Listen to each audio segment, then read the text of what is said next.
Hi guys, it's Kino. Welcome to another video. So in today's Pick a Card, we are going to be exploring the reasons that you are so drawn to the person you are thinking of, whether those reasons be physical, mental, emotional, psychological, or spiritual, or a combination of some of those things. We are going to take a deep dive into it, and we are also going to get some insight on the potential future of this connection and advice for you moving forward. For this video, I do feel called to say that you could watch this reading even if what you are feeling drawn to is not a person. For example, if you feel really drawn to a certain place or a certain type of profession, there may be some insights in this reading for you. I will be assuming that most people are thinking about a connection with a person, so there may be some messages that you would have to omit or just interpret them in a different way, but for some reason I really felt called to just include that idea of being drawn to a place or being drawn to a way of life or something like that. So let's go ahead and show you guys your options. There are 5 readings for you to choose from today. I'm going to show you each of the crystals one by one, and then please pick whichever one you feel drawn to the most. Number 1 is Prasiolite. Number 2 is Citrine. Number 3 is Clear Quartz. Number 4 is Mangano Calcite. And number 5 is Sodalite. Okay, so as always, take all the time you need to pick. You can pause the video if you need to. I'm going to go ahead and get started with number 1. Hi number ones, so if you guys chose the Prasiolite, this is going to be a reading all about why you are so drawn to the person you are thinking of. So we're going to start off this reading with these oracle cards here from various decks, and this will give us our first look into the energy of the connection you're asking about and your feelings for this person. And you can think of this part of the reading as an energy check, like to see if this is really your group. If this energy being described here sounds like your connection, sounds like how you feel about your person, then that would be a good sign that this is in fact your group. So let's get right into it. The first card that we have is Pisces. So there could be a Pisces person involved here, or the dates listed here might be significant. And the message we have on this card is the dreamer. Mystical, intuitive, psychic, romantic, sacrifice, sensitive, fantasies, escapism, empathy, artistic, adaptive, addictions, and ruler of the 12th house. Next we have Witch with the message healer. I just saw 111 as well. Cosmic highway, the universe is on your side, signs, divine guidance, synchronicity. And finally, you can radically change your results by shifting your beliefs. What belief is limiting you? Okay, so we have some kind of, I would say, intense energy to start off this reading. I'm just going to go through these cards in order, and the very first thing I'm seeing with this Pisces energy here, I do think that this is more so speaking about the nature of your feelings and the energy of this connection, although it could be a confirmation if you or the person you're thinking of is a Pisces. But the first thing that's coming to me is that the strength of your feelings for this person, it's not necessarily something that you can concretely put your finger on and say, this is why I feel drawn to you. That is why I feel drawn to you. I like ABC about you, therefore I feel so strongly. It's almost like the pull that you feel to this person is otherworldly. Otherworldly, that might be a good word for it. You cannot really put it into words. You cannot really put your finger on it. With the message, the dreamer here, this might be somebody that you daydream about a lot or night dream about a lot. And it's more like a very strong intuition or a very strong gut feeling that pulls you towards this person.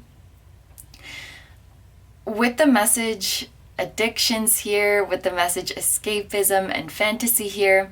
This could be somebody that you find yourself thinking about a lot, or you are drawn to their energy a lot, and you may fantasize a lot about being with this person or being closer to this person, and in some ways you might have them on a pedestal where you think that they're like the perfect person for you, or if only you could be with this person, then all would be well in your life.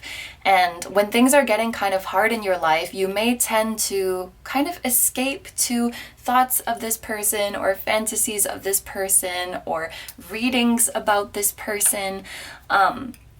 If you guys are artistic, maybe you feel very inspired by them, so you would create things that are about them or about your feelings for them, or you just can't help it if you're listening to songs or if you're watching movies, like you can't help but be reminded by them. Like for example, if you're listening to a love song or something like that, it just brings up those feelings, and you could get quite I don't know if sappy is the right word, but you could get quite emotional and get quite in your feelings when you are spurred on by the arts.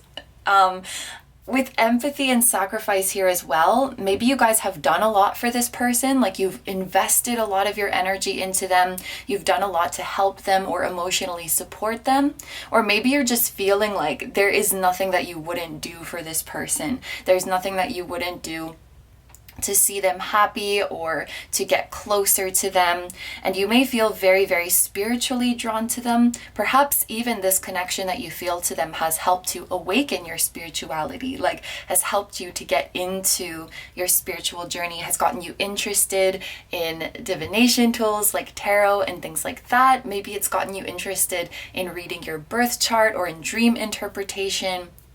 Something about this person has really inspired you to explore more about your inner world and explore more about your subconscious. And I think that it just feels magical when this person is around you, and probably even the fact that they're incarnated on this earth with you right now, that probably just feels so magical to you that you could come together in this moment in time on this tiny little speck.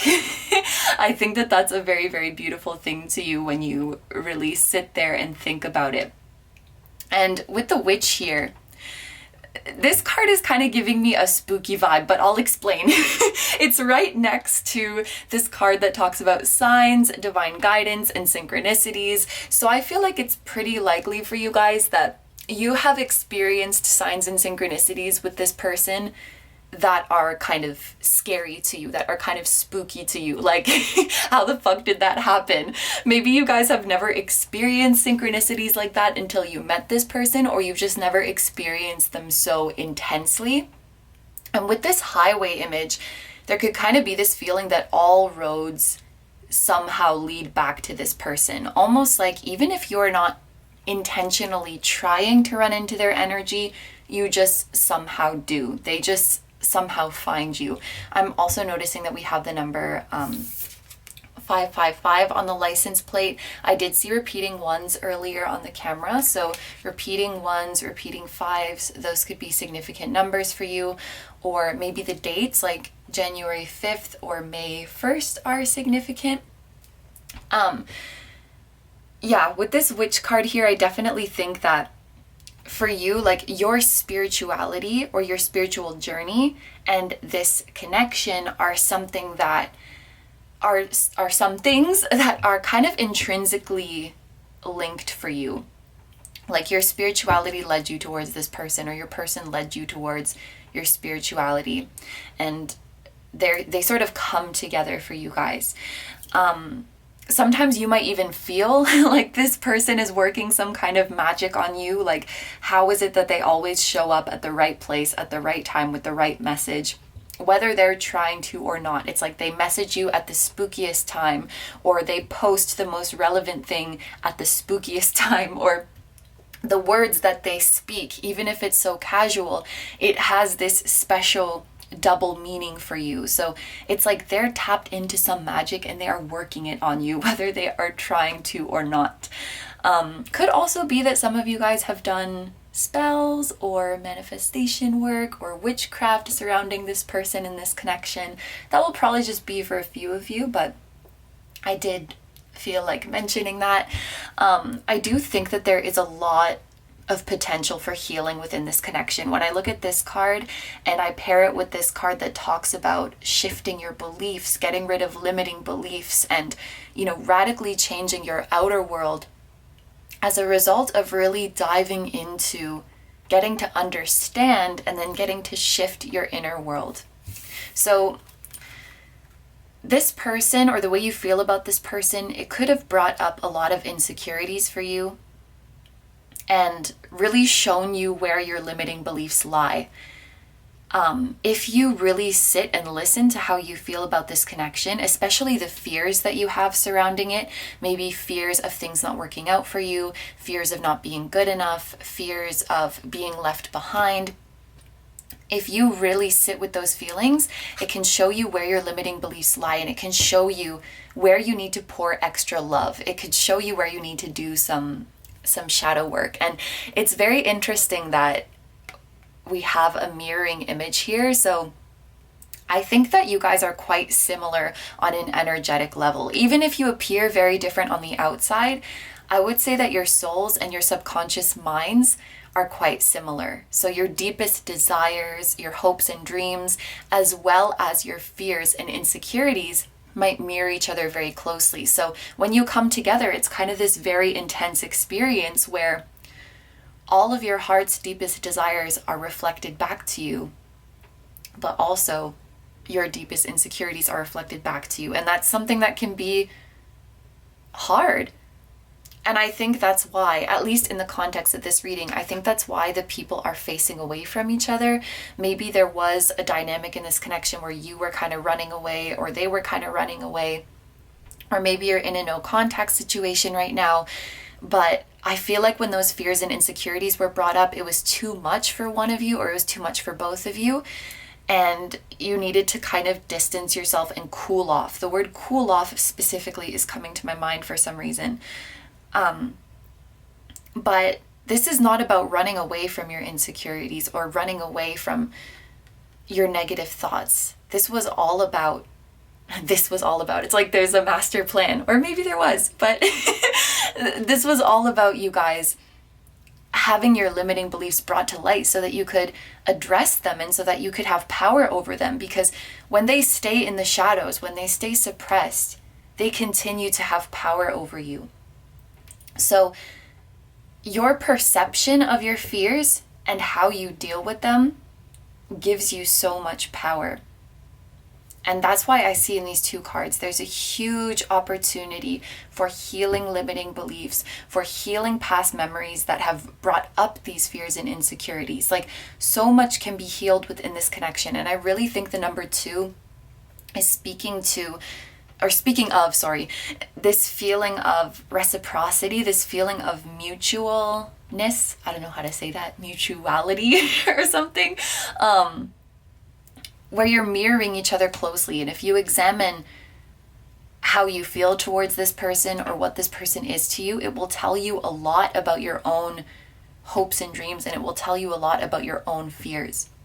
And that's something that works both ways. So there is something about this connection that triggers you, both of you, that makes you afraid of moving forward.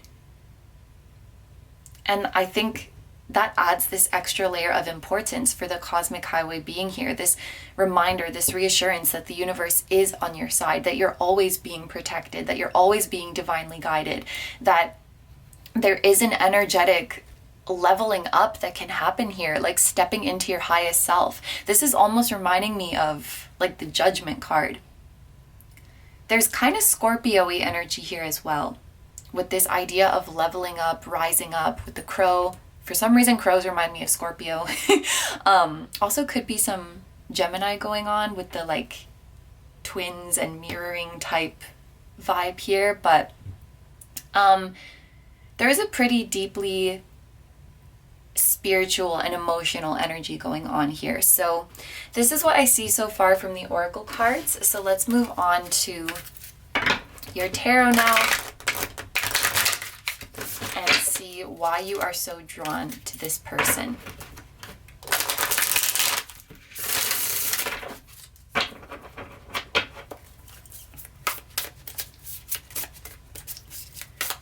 Okay, so for group one, why is group one so drawn to the person they're thinking of? We have the Five of Cups,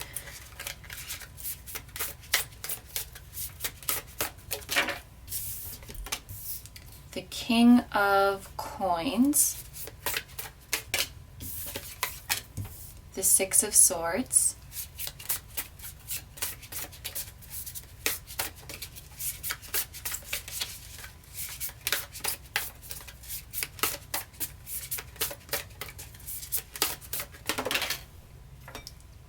the Three of Cups, and then I'm gonna use the bottom of the deck for the last card.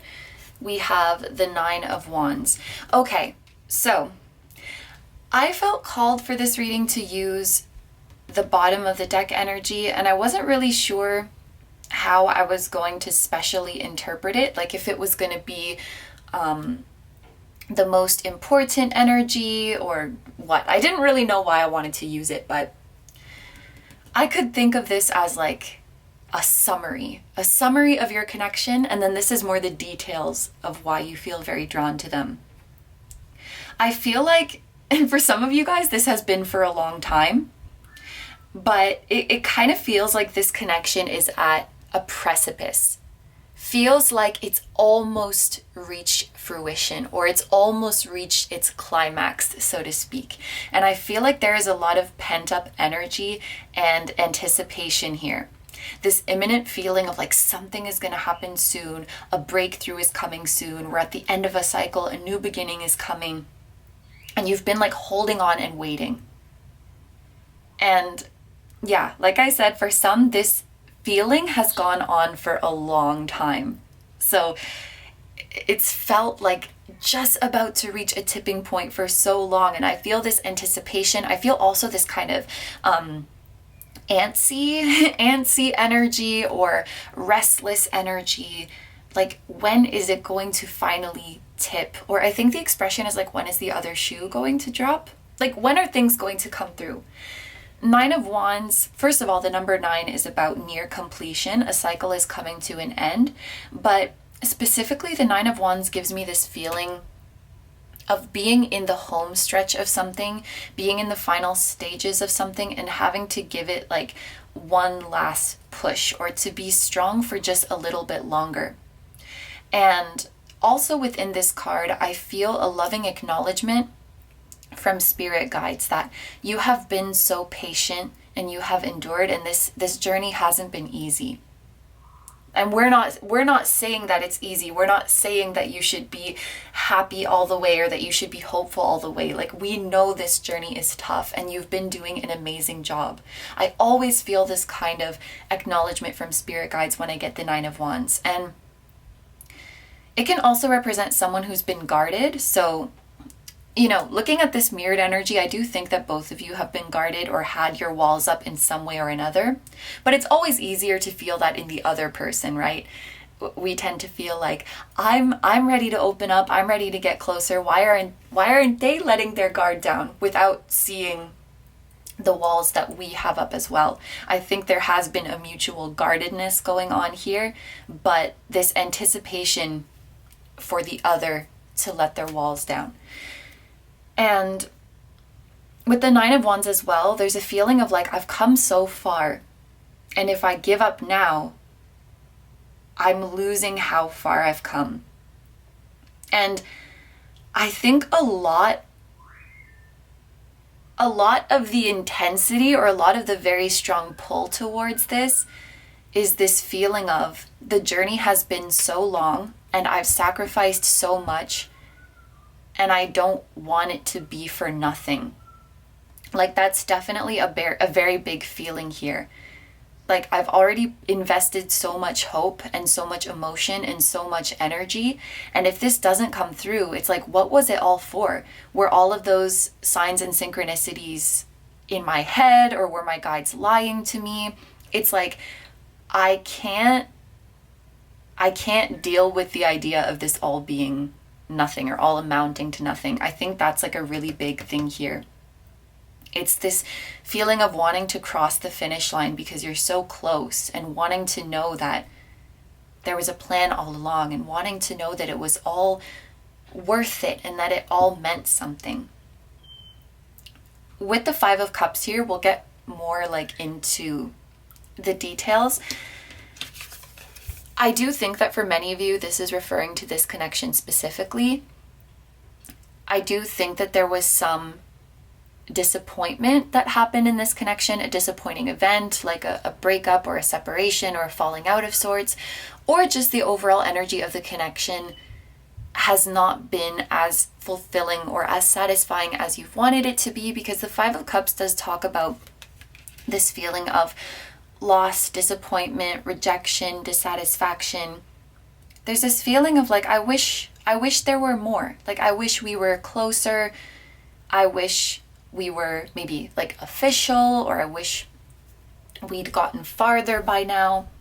There's that kind of feeling of disappointment. So for many of you, I do think it's specifically about this connection, but for others of you, it could be about like the relationships that you've had in general, or the way your life has been in general.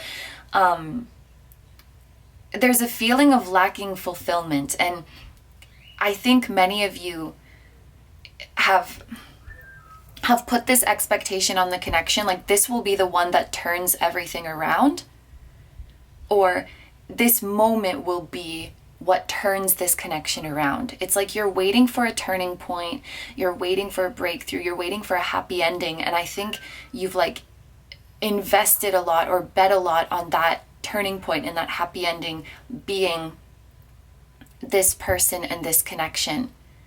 And I think that the idea of like letting go, or the idea of starting over, is kind of scary.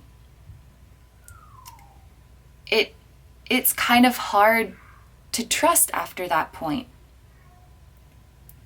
With the King of Coins, I think that you guys want something. You want something real. You want something that you can rely on. You want something that is long term. A lot of you guys, it's like you're just looking for your home. You're looking for a place where you can just feel settled and secure and feel like I'm safe now. Everything is in place now. You want that resolution, especially with this Pisces energy. Pisces can be kind of like elusive or kind of a lost soul. And maybe you guys feel like you've just been drifting, like looking for your place of belonging, looking for your place to call home. And you just want to find a place where you can stop and settle down and feel secure. And I just have to say, and if this doesn't resonate for you, please feel free to ignore me.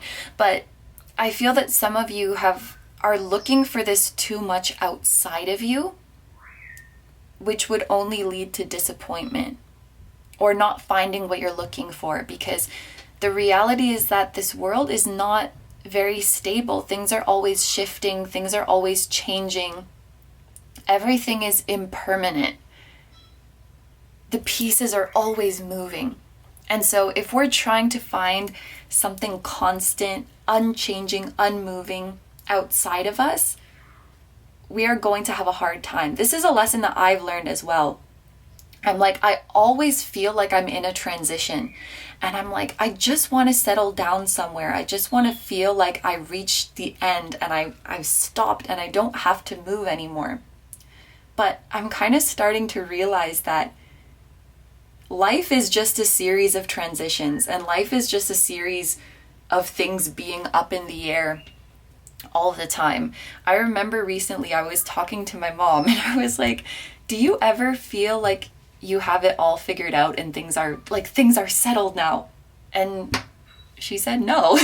You're always going to feel like, I don't know what I'm doing. I don't know where I'm going. When are things going to calm down? When are things just going to settle? But that's not life. Life is messy and life is always moving. And that's why it's so important for us to find stability within ourselves and find security within ourselves and find home within ourselves. And I definitely think that there's people that you can feel at home with and feel really comfortable with. So I'm not going to deny that. But I think for some of you, it's like you've been looking for home outside of yourself, or you've been looking for the security outside of yourself before cultivating it from within. And I think that's what's leading to this Five of Cups kind of energy. And with this Nine of Wands, I'm kind of getting the feeling like this person or this connection has sort of become like an end goal in your mind. Like, I just have to reach this, and then I can breathe out, and then I can relax. It's like you're running a marathon, and I just have to make this union. I just have to get with this person. And I think that seeing this as like an end goal or as a destination, it will lead to more of this Five of Cups dissatisfied energy, because again, like, life never ends, expansion never ends, healing never ends. Once we reach the point we want to, there's going to be another hurdle, there's going to be another destination we want to get to. So for example, in a relationship, if you're thinking like, I just need to become official with this person and then everything's going to be okay. If you have that feeling of needing to get to a destination, that goalpost is going to move, and then you're going to think, I just have to move in with this person, or I just have to get engaged with this person, and then everything's going to be okay. And it's this perpetual act of putting your security and putting your peace of mind somewhere distant from you, somewhere outside of you. And that's not a problem with this person or this connection at all. So I'm not saying like this connection is bad for you or anything like that. Like, this could be a very, very wonderful person for you. But it's just this inner mindset, I think, that needs to be addressed before you could be really, really happy with this person. With the Six of Swords here, I'm actually really, really happy to see this, because it shows me that there is potential for this connection to move in a good direction. And especially there's potential for you guys to open up more and have some amazing communication and have some amazing conversations. And I would bet with the Six of Swords here that this person already wants to open up to you more and to communicate with you more. Whether they've made moves towards that just yet, I don't know. But the feeling, the intention, and the desire is there. Six of Swords usually tells me that there is some kind of heart-to-heart coming up soon, where you're able to open up about topics that might normally be hard to talk about, like talking about your insecurities, about your past, about your mental health, about what it is that you really want and need in this connection. Those are things that can be kind of scary to bring up, or they're kind of heavy topics. But with the Six of Swords here, this always gives me the feeling of, you feel nervous going into the conversation, but once you get talking about it, it just flows so nicely, and it's easy. It's easy to open up. And it's funny because there's this feeling of like a new beginning is coming, a breakthrough is coming, but I don't feel it like an intense explosion or an intense climax or something like that. It happens naturally. Like, next thing you know, you're in this really, really deep heart-to-heart conversation, and all of these truths are being revealed, but it just feels natural. It just feels easy. And it's like, oh, like, this doesn't feel like the fireworks or getting hit in the face or getting hit, like, what is it? Getting hit by a truck? I don't know. There's some expression like that. It doesn't feel like this earth-shattering moment like I imagined. We just naturally slid into it. I think the feeling of life constantly flowing is really important for you guys, and not seeing it as black and white of like, I'm not where I want to be and now I am where I want to be and I'm either there or not. It's kind of like you're simultaneously always there and simultaneously everywhere. It's kind of an abstract way of thinking. I'm sorry if that made no sense, but it's the idea of everything you want is already inside of you, and you never had to get there. It was just there, and you just had to naturally flow to that space. With the Three of Cups here, okay, if if you guys are friends with this person right now, then I would interpret this as the potential through open communication for things to go up to the next level, because I see a progression of like opening up, developing friendship, and moving on to something more. But if you guys are like in a situationship situation or in a no contact situation, or kind of a vague dynamic, I think that the Three of Cups could be suggesting that building things up from a friendship first, or building things up with more of a light-hearted dynamic or more of light-hearted expectations, could be very beneficial. If you guys have mutual friends or like just like mutual people in your life, this person may have been like asking other people about you, or maybe they saw like a picture of you posted on a mutual person's page and they felt kind of like cute in their heart, you know, like they felt a little, a little twinge in their heart. But you're definitely on this person's mind, and there is a desire to talk to you, but I'm kind of getting the feeling like this will just happen naturally, and it's not really something that will be planned.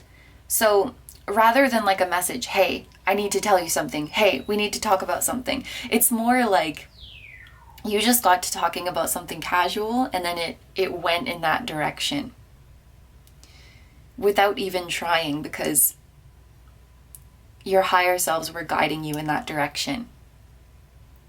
Okay, so we're going to move on to the final part of this reading now, which is potential future and advice for you.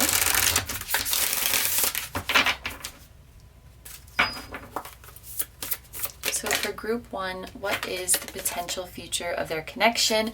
We have new moon in Capricorn with step up and lead. And I'm thinking of the other Moonology deck, and I can't remember because there's like new moon and full moon. I'm just going to say both of the messages for you because I can't remember which is which right now. But the Capricorn cards in the other Moonology deck are the end of a tough cycle approaches, which matches really, really well. And your hard work is paying off. So please claim both of those. We do have step up and lead. So there is kind of a hint of you being encouraged to make the first move, to sort of lead things into the direction of opening up. Or this could be like taking things upon yourself rather than waiting for something on the outside to come in and make things right, rather than waiting for someone else to come in and bring stability and security into your life. Maybe this is you taking matters into your own hands and saying, okay, I only have control over myself. So what I can work on is my own limiting beliefs and how I'm viewing this situation. And I can bring stability and security to my own self. It's like you have more power than you think to control your happiness, to control your inner peace. We also have the new moon in Scorpio with Go Deeper. I should mention this is a timeless reading, so if a new moon in Capricorn or a new moon in Scorpio happens to be coming up when you are watching, that could be a significant time. In the year 2022, I think that this would be like October, like late October, late December. I will put a subtitle if I'm wrong, because I sometimes am. But yeah, this message of go deeper, that's exactly what we were talking about with the Six of Swords. Again, I feel like this can be interpreted as a message for just you. Like going, yeah, because Scorpio is all about shadow work. It's all about shining light onto the dark. It's all about embracing the good, the bad, and the ugly of you and using it as your fuel to transform and level up. So this can totally be something going on an individual level, taking it upon yourself to go deep, taking it upon yourself to dive into your shadows and transform. But I also think this can be applied to the energy of the connection, and it makes sense because we have mirroring going on. So whatever you're doing on an individual level is being mirrored on the other side. So as you go deep into your shadow, this person goes deep into their shadow. as you, what is it called? Work through your limiting beliefs and insecurities, this person, why am I having so much trouble with words? This person goes through and works on their limiting beliefs and insecurities. It's interesting because, you know, I'm struggling to find words, have words come to me. And at the beginning of this reading, I was feeling very spacey. I feel like there's a lot when it comes to this connection that is abstract and unconscious and cannot really be put into words, because the subconscious doesn't use words, it doesn't use language, it uses images, it uses feelings. And a lot of the time, these deep feelings that have been suppressed, they might not come up as words. So it might take some work to put it into language that your left hemisphere can understand, or no, whatever, that part of your brain can understand. Having to put these kind of abstract images into words. But I do think that this connection will reach a deeper level, reach a more open level, but there might be a need for your initiation with this new moon in Capricorn. So we have one last deck to get some advice for you. What advice can we give to group 1? Ooh, illumination. Shine your light upon those who cannot see.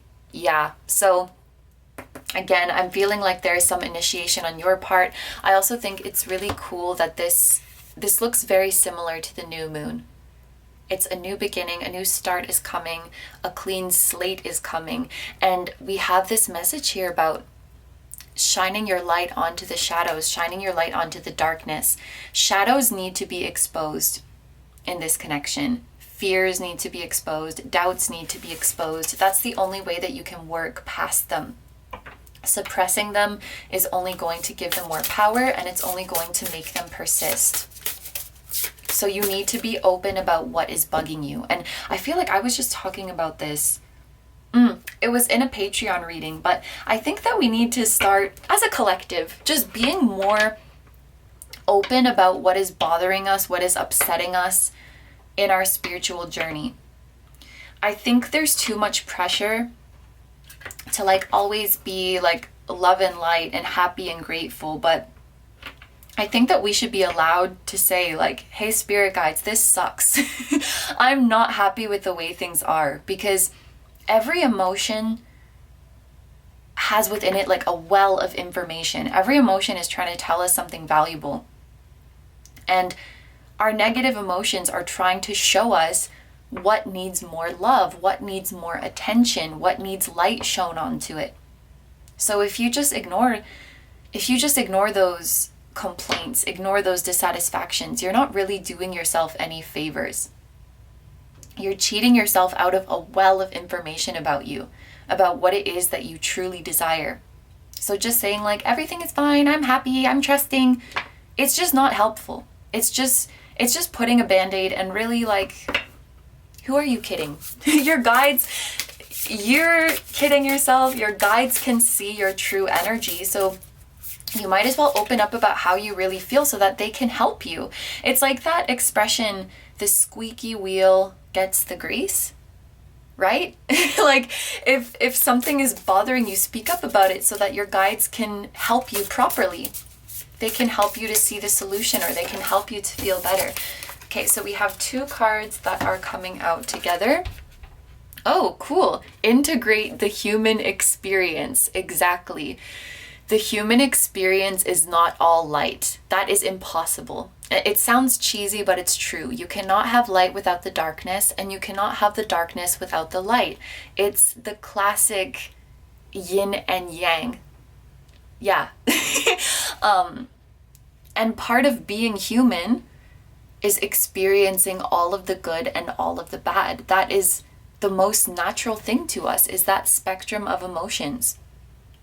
So don't be afraid of your humanity. Your darkness and your shadow is also a part of your humanity. It's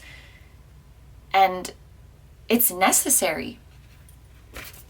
What you seek has been given.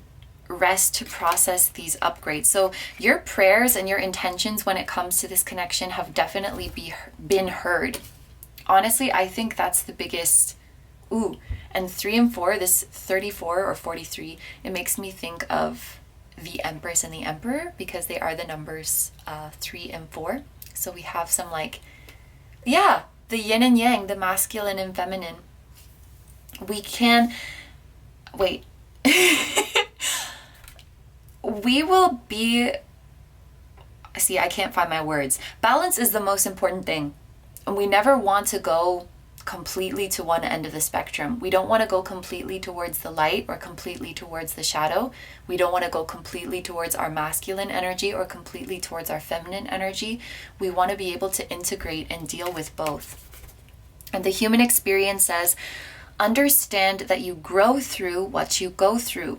These lessons are vital in the expansion of your soul in order to ascend.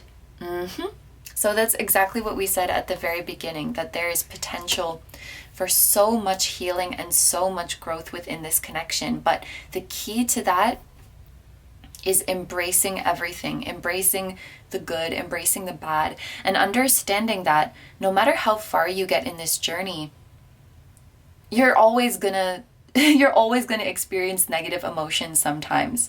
If we go through life thinking like what we're working towards is this enlightenment where we don't feel bad anymore and we don't feel confused anymore, like we're in for a surprise. We're gonna be walking through life like, what the fuck am I doing? What's going on for our whole life? And we need to embrace that, and we need to find our peace within ourselves. But I think that these are all of the messages that I'm seeing for you guys, so I'm going to end the reading here. Thank you very, very much for letting me do this reading for you. I hope you have a wonderful day or night whenever you're watching, and I wish you all the best. Please take good care of yourself, stay healthy. Don't forget to like, comment, and subscribe if you feel like doing that. I also have a Patreon, so if you guys are interested in seeing even more exclusive pick-a-cards where you get to choose the topic, that will be linked down below too. And I also have a music channel. The song that you heard at the very beginning of this video is an original song. So if you're interested in listening to that or some of my other songs, that will be linked down below as well. I'm sending you guys lots of love, sending your person and your spirit guides lots of love, and I will see you in the next one. Bye-bye! Hi number 2s, so if you guys chose the Citrine, this is going to be a reading all about why you are so drawn to the person you are thinking of. I just have to tell you guys something. Before I started filming this reading, my guides told me, like, you guys, you and the person that you're thinking about, they're like, these are really cool people. Like, you would love to hang out with these people. Like, saying that to me. So I guess that you guys are my type of person. But yeah, I just wanted to share that with you because I thought it was sweet. So let's take a look at these oracle cards that we have here from various decks. These are going to give us our first look into the energy of this connection and how you feel about this person. And you can think of this part of the reading as an energy check. So if the connection, if the feelings that I'm describing here sound like you and your person, then that can be your indication that this is in fact your group. So the first card that we have is the Sun, with expression, ego, self, personal power, Sunday, Leo, energy, vitality, life force, leadership, pride, health, yang, and masculinity. We also have Earth with the message grounding. Broken elevator, your shadows are showing themselves. Shadow self, fears, negative thoughts. And, ooh, everything is a reflection. Hold up the energetic mirror with the number 11. What do you need in your life that you're not currently getting? So, in some ways, this group's energy is kind of similar to group 1, but in other ways, it's quite different. I don't know. I felt like mentioning that just in case some of you guys were drawn to group 1. But let's start over here with the Sun. First of all, this person could be a Leo, as is mentioned here, or maybe you guys have the same sun sign. That could also be something. Or maybe this person has an Earth sun, so like a Taurus, Virgo, or Capricorn sun. With the number 11 here, I was also thinking that maybe this person is born in the month of November, because actually Citrine is the birthstone for November. So that matches kind of well. Or like the 11th of a month might be significant, or maybe like a life path 11 as well. I don't know if you can hear, but Molly the parrot is singing a little tune upstairs, and it's very cute. So let's start over here with the sun. The first thing that's coming to me with this card is that this is someone who really makes you feel alive. I feel that there is a lot of passion and excitement when you are around this person. Likely you guys have a very good chemistry and a very strong physical attraction as well. And the way it's coming to me is that you guys are very good at working off of each other. I'm not sure what the right way is to put it, but for example, like, you know, if two people are doing improv, or like if two people are doing comedy together, it's like they have good chemistry, so they can work off of each other well, or like work with each other well and kind of escalate each other's vibe and really draw out the good parts of each other. Likely, if you guys were to hang out in a group, people would notice your chemistry. People would notice that you really hit it off and that you guys are really on the same wavelength. This person might be very confident or have a kind of masculine and leader energy to them, regardless of their gender, because everybody has masculine and feminine energy within them. But when I think of the sun, it's like the center of the universe, or at least it's the center of our solar system. And this could be someone who really commands attention when they walk into the room, someone who's very attractive on the inside and out, and they just have this way of turning heads. And I think this person also has this way of just making their dreams a reality. And if they want something, they're going to get it. And I think that that power could be very, very attractive to you guys. Molly just went like, whew, you know, that like wolf whistle kind of sound. So maybe you guys are like very, very impressed with this person. Also, I wonder if like animals are significant, like if this person is an animal lover, or if they have a pet that you are just in love with, because I feel like Molly's being very cute and vocal during this reading. I also think that you guys are very inspired by this person. So a lot of the qualities that you like in them are qualities that you would like to have yourself, and that you probably do have yourself with this mirroring card, but that maybe just need to be brought out more and developed more. So for an example, let's say you guys are like really, really funny, and you like that this person is really, really funny, but it's like they're exhibiting that outwardly, you know? So maybe they're out there cracking jokes and making people laugh, whereas you, it's like you have really funny ideas and you're really clever, but maybe it kind of stays in your inner world, or it kind of stays in the drafts. It kind of stays with the people that you're close with, and you're aspiring to be like this person who lets their amazing qualities shine outwardly. And I think that this is someone who can help you see your natural strengths and then help you bring them out of your shell so that the world can see them. I see you guys really looking up to this person, really, really being inspired by them. And this person makes you want to make your dreams a reality. This person could be quite successful, or you see them as like they're doing really, really well for themselves. And I think that you're very proud of this person. And I don't know, these crops are making me think of a harvest. They're making me think of fertility and like reaping rewards. And so it's like this person gives you the drive and the motivation to work hard at your dreams and make them a reality. Whether that is through their support or just through them existing, like you could literally just be admiring this person from a distance, and that would still give you the drive to make your dreams a reality. Now, moving over to this card with the broken elevator, and we have this message, am I good enough? Maybe some of you guys wonder if you are good enough for this person, like if you're at their level. So you might kind of feel like they are, like they're really your type, but they're kind of out of your league or something like that. And, you know, especially if this is someone who is very popular and has a way with the people, like who is very widely liked, you know, Sun is also about the ego. So maybe sometimes your ego feels kind of hurt in this connection. Maybe sometimes you feel like you would lose to the competition, so to speak, if you were to pursue this person.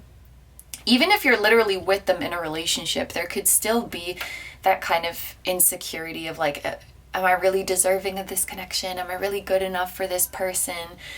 And I also think that for some of you guys, like, you don't recognize that the qualities you admire in this person are also within you. So you might feel insecure looking at them like they're so amazing, they're so this and that, but you're also so this and that. It just hasn't, it's like you haven't let it out of your shell, or you haven't really let it shine yet. And there's this nagging message that I don't think is going to resonate for everybody, but I have to say it just in case. If this does not resonate with you, just ignore me. But if I am calling you out, then maybe pay attention. And I'm guilty of this too. Like, I've done this before, so I'm not judging. But I think that there's a danger when we are attracted to someone that we really aspire to, like when they have all the qualities that we want to have, or when they're living the life that we want to live, rather than using that as fuel to become the version ourselves we want to be, or using that as inspiration to live the life we want to live, we might just kind of start longing for them and wanting to be with them so that we're good enough by association, if that makes sense. For example, let's say that, you know, the person you're drawn to is really, really successful, and you also want to be really, really successful. And you have all of the potential to do that. You have all of the skills to become really successful as well. But because this person is out there in the world being successful, you might feel like you're not good enough for them. But then, if you can get them to like you, if you can win them over or be in a relationship with them, it's like, okay, I feel good enough now because this amazing, successful person likes me and wants to be with me. And there's just this warning of like, don't let it stop there, or don't use that as a band-aid, because what this person is really here to do is to show you that you can be this too. It's not about being with this, it's about being this. Does that make sense? Not that you can't be with them, but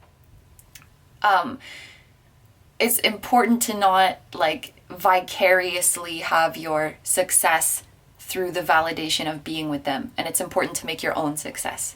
So again, if that doesn't resonate with you, you already know that, just ignore me. But I really felt the need to say that with this broken elevator card. And yes, we've already spoken about this mirror. I definitely think that you guys are quite similar. You possess a lot of the same amazing traits, and this person is definitely in your life to inspire you to make your dreams a reality and to live your dream life. So I really, really like the energy that is here. I mean, my guides told me right off the bat that you guys, like both of you guys, are super cool. Let me know if you chose this one. And okay, so let's get into your tarot now. And we're going to get more into the nitty-gritty of why you are so drawn to this person.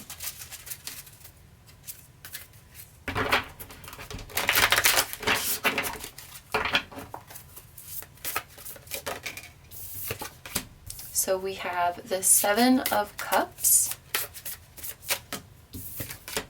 the Three of Wands. The cards are coming out very, very quickly, by the way. The Seven of Swords, the King of Swords, and then I am going to use the bottom. Oh, I just saw 1111. So we have 11 here, and I have 1111 on the camera. And then the bottom card is the Two of Coins. Wow! Okay. I just need to take a sip of water. I just got excited. So, yes, in today's reading, I am feeling called to include the bottom of the deck energy. And I'm thinking of this as like the summarization of this connection, like the main reason of your attraction, and then these are all of the little details that go into it and add further insight. It's super, super cool that we have the Two of Coins here, because it matches so well with what we are speaking about here. I think a lot of you guys just really, really need to hear that you and this person are equals. like you are on the same level of awesomeness. You are on the same level of amazingness. And I think both of you guys are going to do amazing things in this lifetime, and possibly even together. And I will get into that in a second. But I just, well, that's actually in the Two of Coins too. But for me, when it comes to a connection, the Two of Coins is, it's kind of similar to the Two of Cups, because it's like both people are coming together and they're each bringing their own cup. But here it's both people are each bringing their own coin. So it's like each person has their own value, their own things that they are bringing to the table. And the connection works because both people are showing up and offering what they have to offer. So it's like both of you guys are so valuable. Both of you guys are so precious. And I feel like there's already this mutual desire for this connection to go far. Like I really feel like both of you guys are willing to put in the effort, to put in the energy, and make this connection last for a long time.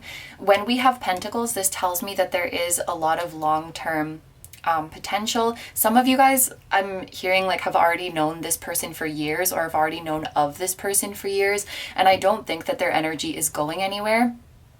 And for some of you guys, the only thing that is stopping the energy from reciprocating is like outside circumstances, like physical distance, or maybe even like not having met in the 3D. For some of you that might be the case. But like the feeling is there. The feeling of reciprocity, the feeling of longing for this connection is there. There might be some physical things that are in the way right now, but it's like, please don't ever let that fool you that the energy is not there, or that the feeling is not there, or that the potential is not there. And again, there's a really strong message of you guys both being equals, both bringing equal energy and equal value to the table. And there's this feeling of mutual respect and mutual support, and both feeling inspired and motivated by the other. And then Two of Coins can also talk about like collaborations, work collaborations, building something together. This Harvest was giving me Empress energy, which for me is like very creative. It's two coming together to birth a third. So it's like a lot of you guys, you're drawn to this person because your soul recognizes like, yes, that's the me that's hiding away. That's the me that wants to come out of my shell. It's like they show you everything that you would be if you were just more confident, if you were just more outgoing, if you were just more out of your shell. Everything that you are on the inside, this person shows outwardly. So your soul is like really, really drawn to them because they're like, look at that, that's you. And you probably do the same thing for this person in many ways. Like what you show outwardly is who they are on the inside and what they want to let come out. So it is a very like yin and yang kind of energy going on, because the yang has a bit of yin inside it and the yin has a bit of yang inside it, and you bring out each other's like inner world, which is really, really cool. So that's one big reason of your attraction to this person. And also I think because your soul knows what you could accomplish together and what you could create together, the beauty that you could give birth to in this world. And I think your souls probably want to collaborate and are maybe already planning something. Or maybe you already have collaborated with this person and this is just a confirmation that, you know, that was one of your soul's big goals together. So this Two of Coins is a really, really nice energy. Let's get into the details now. So we have the Seven of Cups here, and the first thing that was coming to my mind with this is that this person makes you dream. With it being right next to the Three of Wands, I am seeing the Seven of Cups taking on a more positive meaning in this reading. The Seven of Cups can kind of go either way. It can be a kind of a tricky, not so nice energy, but with the Three of Wands next to it, I feel like it's really, really beautiful. I'm also noticing, I don't know if you can see it super clearly. Well, no shit, it's not focusing, but there's a 4-leaf clover on this card. So maybe you guys feel very lucky to have found each other. I know I know for one that this person feels very lucky to have found you, and I'm sure that you feel the same way. You may even find that after meeting this person, you just started to get more lucky. You just started to have more like synchronicities or things working out in your favor, or you just always end up around this person like a strike of luck. But yes, I was talking about the Seven of Cups next to the Three of Wands. The Seven of Cups has a very dreamy kind of energy to it, a very ethereal kind of energy. Recently, well, it's not even recently anymore. It's been for quite some time. It's been making me think of the crown chakra, of spiritual downloads, of being connected to higher realms. And this person makes you feel like anything is possible. And the way it came for me to oh my god, calm down, Kino. The way it came to me, word for word, is that when you're around this person, the world feels so big. The world feels so vast and so full of possibilities. The Three of Wands is giving me this like, the world is your oyster kind of vibe, and the Seven of Cups is giving me this dreamy kind of vibe. It's like, because you met this person, you can really dream, and almost like they were your reminder of how beautiful the world is and how much is possible. It's actually very, very, very heartfelt.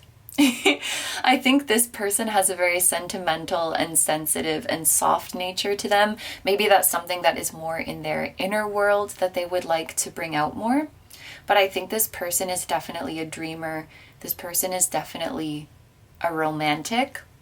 And it might shock you guys, but they have this feeling within them as well. This feeling of wondering if they're good enough. And maybe to you guys, it's like, what the fuck are you talking about? Of course you're good enough. You're amazing. But they still have those doubts. You know, they're human. And I think all of us feel that way sometimes. It just might be very, very surprising to you because you see how amazing they are. With the Three of Wands here, it also gives me a feeling of a promising future. And I think that that's specifically talking about this connection. I think that even if you guys have known this person for a long time, there is still so much potential for your love for each other to grow. And I think that there's still so many things that you have yet to experience with this person. And I think one of the reasons you're so drawn to them is because you can imagine like all of the fun adventures you could have together from now on. I think you have a lot of like dreams and hopes about, you know, maybe we can travel here someday, or maybe we can experience this together, maybe we can do this together. And it's like your head is filled with these ideas of how much fun you could have, and what, because the earth is so fun when you are with this person. The human experience is so fun when you're with this person. And so it's that promise of all of the amazing times you can have in the future that I think really draws you to this person and keeps you longing for this person. And can I just say, this energy is so wholesome. This energy is so wholesome. I also think that you guys have a lot of abundance in your future because you were drawn to the citrine. This is I was about to say a card. This is a crystal that is especially good for people who like want to start their own business, or who want to be like successful with their own projects and bring in money. You guys might also want to, well, if you keep crystals around you, in addition to citrine, green tourmaline might be beneficial for you guys. I personally don't have green tourmaline and I don't know how much it is, so if it's like really expensive, just ignore me. But I think, well, maybe it depends on the type of tourmaline, but I remember reading ages ago that green tourmaline is also good for that. And I read that it helps, like, if you have clients or customers or something, it helps them to have a positive experience and keep coming back, and keeps your relationship nice and prosperous. Maybe some of you guys needed to hear that. But oh, and green tourmaline would also help you to bring out your masculine, confident, go-getter energy.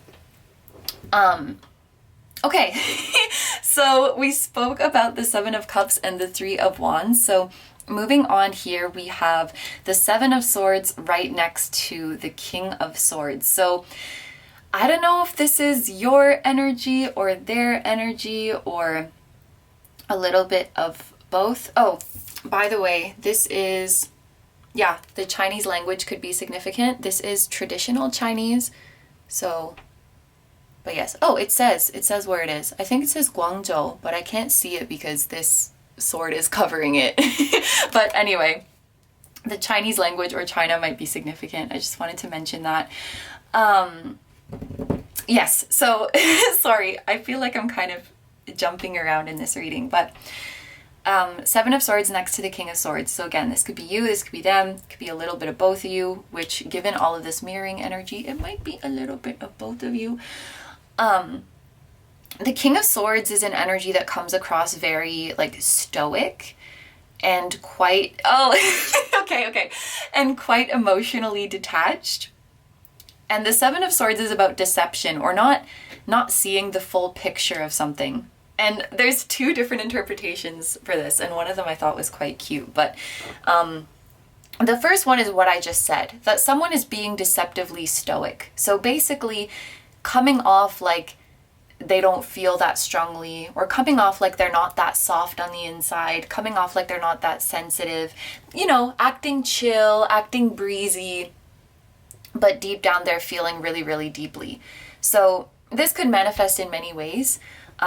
For example, maybe when this person invites you to hang out, you'll be like, oh yeah, that sounds good, let's meet up. It's chill. But then on the inside, you're like, ah! You're like, I'm gonna see them, ah! And like freaking out, you know? Or if you end up not being able to see each other, oh, that's cool, yeah, like we'll just meet up next time. But then on the inside, you're like crying. So I think that you guys have a really, really soft spot for each other. And neither of you are fully letting on like just how much it makes your day if you hear from this person or if you come across this person's energy.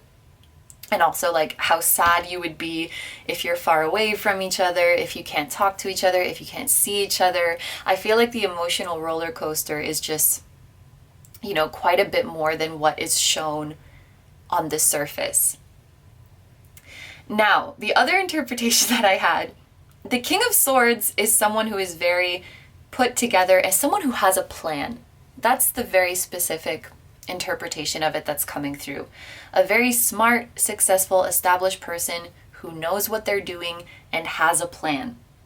And with the Seven of Swords next to it, which is about deception, it's like this person really feels like they don't know what the fuck they're doing and feels like they don't have their shit together. They're just really good at portraying an image like they know what they're doing and that they're moving through the world in such a chill way and they make it look easy. But on the inside, they're like, I have no idea. I have no freaking clue what I'm doing. Like, I'm just winging it as I go along. But maybe you would never know. For some of you, this might have to do with social media, because the Seven of Swords does make me think of that, because social media is full of deception. It's full of personas. It's full of fragments of people's lives where we don't get the full picture. And that's really what the Seven of Swords is all about. So, you know, they might portray a really cool image, you know, posting in their monotone clothes with no caption because the image speaks for itself, or I don't know, like, never mind, posting in black and white and stuff. They have their aesthetic. I don't know where that's coming from, but anyway, but deep down they're like just this little being who is lost in the world and doesn't know what the future holds and is scared like everyone else. It's like there's this delicate little soul hiding behind all of that. And aren't we all? And also, the Seven of Swords, which I never really was into using this interpretation in the past, but it has been coming up for me recently. That Seven of Swords has this feeling of sneakiness or getting away with something. So this person might have this feeling of like, I don't know how I do it. I don't know how I get away with all these people thinking I'm successful or thinking I'm the shit or thinking I have it together. You know, like it's like that feeling of showing up at school or showing up at work and having no idea what's going on and doing the bare minimum, but somehow you get a good grade or somehow you get praise and manage to get the task done, and you're like, I don't know how I did that, I was just winging it. I think that this person moves through life with that kind of feeling, and maybe you guys do too. But they're just, I don't know, they're just really good at looking like this King of Swords. I think the more you get to know this person, the more you will be drawn to them, because the more you get to know them, you'll see their humility, and you'll see their softness, and you'll see their sweetness, and you'll see their vulnerability. You'll see their little beanness. And yeah, you're definitely, like, your reasons for being drawn to this person are very real. And the more is uncovered about them, that feeling is just going to grow more and more and more, which is an amazing thing, because this is such a lovely, wholesome connection. I'm so happy. Okay, so let's move on now. We're going to see the potential futures for this connection and also get some advice for you. So I'm going to start off with the Moonology deck.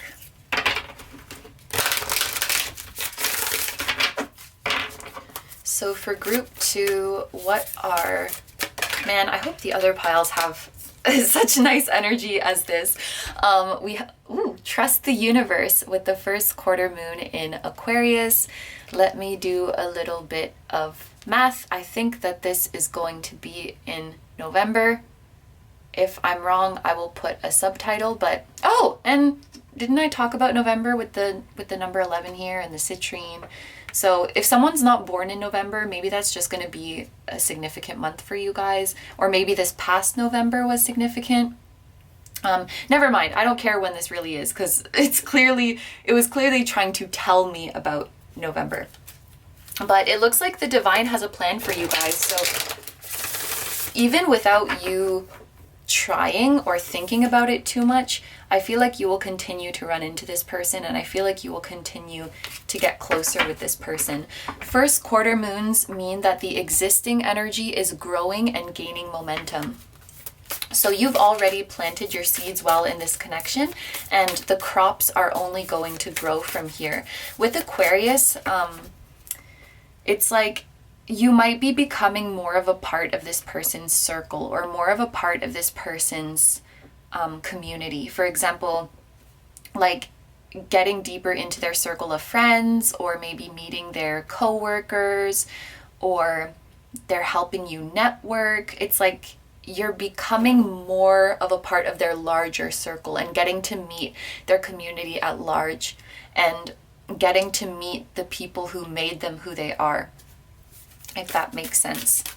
Getting to meet their team, so to speak. And we also have, it's another first quarter moon.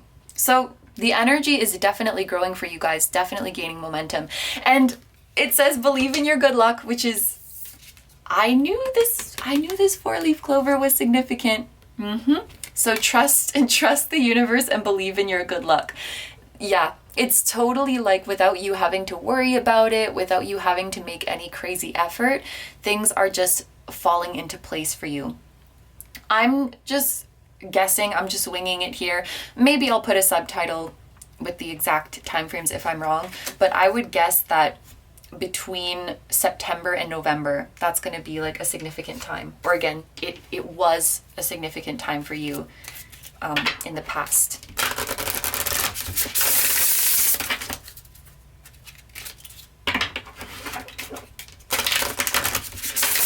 Okay, so this final deck is going to be, okay, so we have double butterfly. It's funny because I was just talking about the 4-leaf clover, and then this little voice in the back of my mind was like, should I mention the butterfly? Should I talk about the butterfly? And I didn't, and then a butterfly came up. And you guys might know that's something that always happens to me. If a voice is telling me to mention something and I don't, it will just show up again. Like, bitch, I told you. I told you to mention it.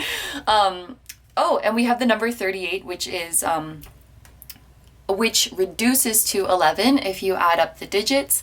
And then, of course, this won't be for everybody, but somebody might be 38 or turning 38, or that's going to be a significant age. Dense energies must be left behind in order for you to align with higher frequencies. So you're going through some kind of transformation. And when I think of dense energies, it makes me think of the density of planet Earth. And I think I speak about that sometimes in my readings. Like, you know, the energy here on Earth is dense, and so things take a little bit more time to manifest. You know, things have more resistance, or things move more slowly. And wow, there was this message of you guys. It feels like the world opens up when you're with this person, or being activated, so to speak, by this person's energy has really opened up the world for you and has really made life and this world feel like a dream. It's almost like you're still here on Earth, but you're on a higher plane of reality. And I think that, yeah, with this message of your luck increasing, things are going to get weird in your life soon. Or maybe they're already starting to get weird. Things are going to start to move more quickly and with less resistance. Things that would have normally taken so much effort or so much time to accomplish are just starting to, it's like debris is starting to be cleared out and the water is flowing effortlessly again. I'm being shown like air hockey, you know? You know, when you just leave the air hockey puck and it just starts floating by itself across the table without you having to hit it? That was like a really specific visual that just came in my mind, but it's like, ooh, it's just, there's no resistance and it's just flowing so smoothly. Curling kind of looks like that too. Okay, let's get one more from this deck. What does it say? Inner peace. Okay. Angelic guardians surround you. You are being held in harmony and divine grace. So there are angels surrounding this connection. That's probably why we have this trust the universe message coming up. Your angels are saying, trust us. Just hand this over to us. Honestly, I really don't feel that much resistance or blockages. If you do feel resistance and blockages in this connection, I would have to say that they will be dissolving pretty soon, or are already in the process of dissolving at the time that you have watched this video. The name Zadkiel is coming to my mind, Archangel Zadkiel.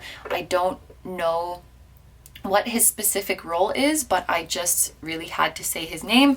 So maybe some of you guys, if you felt some kind of way when I said that name, maybe you would like to Google him after this reading and see what he is all about, because I think for many of you, he is around you and protecting you and assisting with all things related to your success, prosperity, confidence, inner peace, and happiness.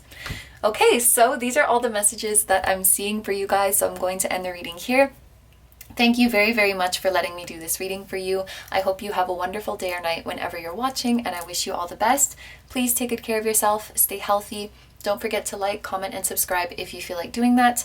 I also have a Patreon, so if you guys are interested in seeing even more exclusive pick-a cards where you get to choose the topic, that will be linked down below too. And I have a music channel as well. The song that you heard at the very start of this video was an original song, so if you guys would like to listen to that or any of my other songs, that channel will be linked below as well. I'm sending you lots of love, sending your person lots of love, and your angels lots of love, and I will see you in the next one. Bye-bye!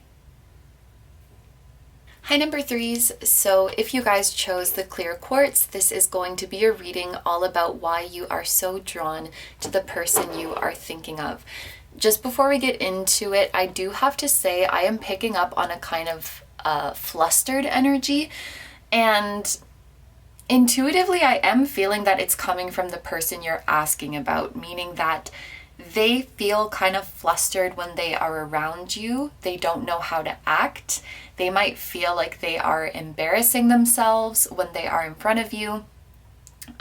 Maybe it is a little bit of your energy as well, but I just wanted to let you guys know that that kind of energy is present. Like, oh my gosh, they're here. I don't know what to do with myself. Like this kind of feeling. So we're going to start by getting into these oracle cards, and this will give us the first look at the energy of this connection and the feelings for the person you're asking about. And you can think of this part of the reading as an energy check. So if the connection, if the emotions that I'm describing here do sound like your situation, then that would be an indication that this is in fact your group. So let's get right into your cards. So we're starting off with Lilith with the message taboo, darkness, untamed, intensity, independence, erotic, sexual liberation, temptation, secret desires, fetishes, shadow side, empowerment, and destruction. Oh my goodness. We also have Pentacle with respect, childhood home, tap into your inner child, childhood memories, play, youthful energy. And finally, you can make it through. Your higher self is always guiding you. What wisdom does your higher self have for you? Okay, so first couple things I want to mention. This pentacle could be indicating that this person is an earth sign, or maybe you are an earth sign, because pentacles are associated with the element of earth. So that would be Taurus, Virgo, Capricorn energy. Or the fall season might be significant for you guys in some way. And then I also feel a little bit of Cancer with this childhood home, because this is sort of an energy that is linked to a Cancerian kind of vibe. But okay, let's get into the meaning of these cards one by one. I'm going to start over here with Lilith. And actually the first thing that I feel called to say is you might, if you don't know, you might want to check what your Lilith sign is and check what this person's Lilith sign is. And also you might want to see where this person's Lilith falls into your birth chart, because that might give you some insight about the effect that they have on you. But wow, pretty obvious, staring me in the face energy is a strong magnetism and a very strong like sexual attraction.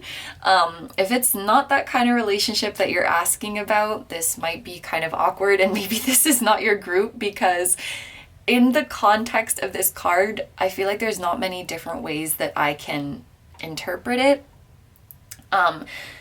So I don't know if you guys have had a sexual relationship with this person and it's been really powerful, or if that's just a very strong chemistry or a very strong tension that exists between the two of you, but that energy is definitely there. I would say that physically you guys are very, very compatible. Whether you have been together in that way or not, that might be something that is really drawing you to this person. I also think that this person has an air of mystery about them. When I think of darkness and secret, and even taboo, it just gives me a feeling of like an unknown. I can tell that this person is really deep. I can tell that this person has a lot going on, but I feel like I've just scratched the surface. And so I think a lot of your attraction to this person is that mystery, is like that knowing that you're only really seeing the tip of the iceberg and you want to know what lies underneath. I feel like a lot of you guys are really fascinated about this person's life story, like about their past, about their upbringing, about what they have gone through to make them the person that they are now. And I just feel such a deep fascination and like mesmerized, like you're mesmerized by this person. You would love to just read them like a book. I think you would admire in this person that they really go by their own rules in life with this message of independence. This would be someone who really does not cave to societal pressures and honestly really doesn't give a fuck, or at least that's the image that they give off. Like, I'm just doing my thing, I'm just doing me, I don't care about conventions, I don't care about trends, I don't care about external influences, like almost like a rebellious kind of vibe, you know? And I think that that's something that's very attractive and even very sexy about this person. And I can see you guys just being sucked in like a black hole into this person. Like you just keep getting drawn to them. Now, I will say that you guys are probably pretty similar in terms of the aspects of yourself that you hide. So you guys are kind of similar in your dark side, so to speak. I guess I could say your vices, or the parts of you that are weird, the parts of you that are not acceptable, the parts of you that don't fit in, I think are very, very similar to each other. Now, it could very well be some kind of like secret desires, fetishes, or kinks. If it's that kind of relationship, maybe you guys have the same like fetishes, or you have the same kinks, or the same kind of things like turn you on, but they're kind of taboo. Like it's not something that you can just say to anyone like, hey, I'm into XYZ, do you want to do this? Like it's kind of more niche, more unconventional. So when you find someone who is into that same stuff, it's kind of like your safe place to explore that side of you. Now, it could also be, if this is not like sexual or just not vibing with that kind of energy, could be like an interest in the occult, or maybe some unpopular opinions, some conspiracy theories that you guys have, or some kind of out there beliefs that you guys have, that you can't really share with everybody. Like, I don't know, maybe belief in other dimensions, belief in aliens, belief in spirit guides, belief in magic.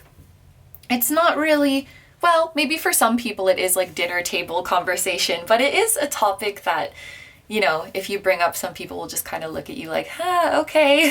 So I think you can really delve into those taboo depths with this person, and that's definitely a reason that you would feel drawn to them and that you would feel safe with them. And with this pentacle right next to it, it's like the aspects of you that might not be seen and valued, with, you know, pentacle being like a coin, seen and valued and respected out in the world or out in society, are seen, valued, and respected and recognized in this person.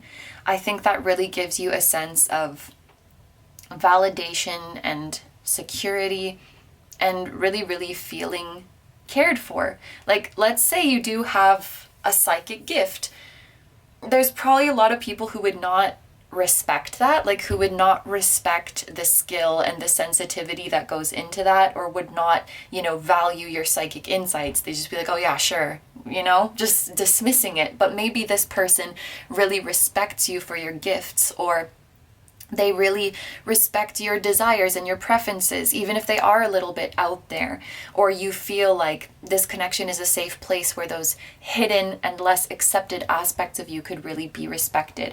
I do feel that there is a very strong mutual respect between you and this person, and you can kind of let your inner freak out around them. And it's kind of rare to find a safe haven like that in this world. I think so many of us, and I'm including myself in this collective calling out, but we're like, everyone should just be open and not be afraid of judgment. Oh, but not like that. Don't do that. That's weird. That's cringe. That's creepy.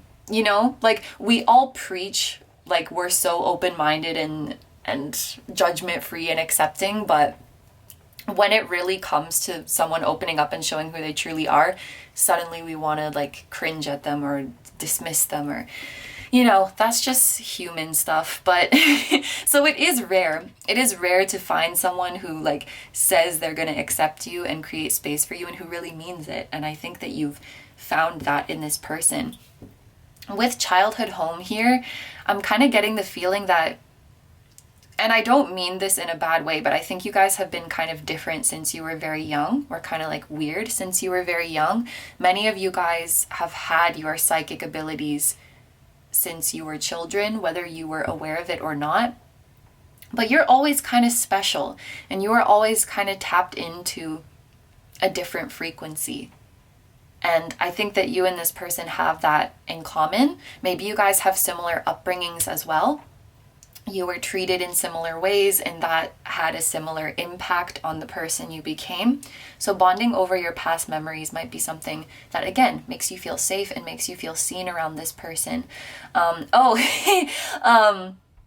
I should point out the number 15 on this card, because the number 15 is associated with the devil, like in the major arcana in tarot. And that just, it really matches this energy, because very often I think of the devil as like super high chemistry, super intense pull. I can't stop thinking about you. I can't keep my hands off you. Kind of.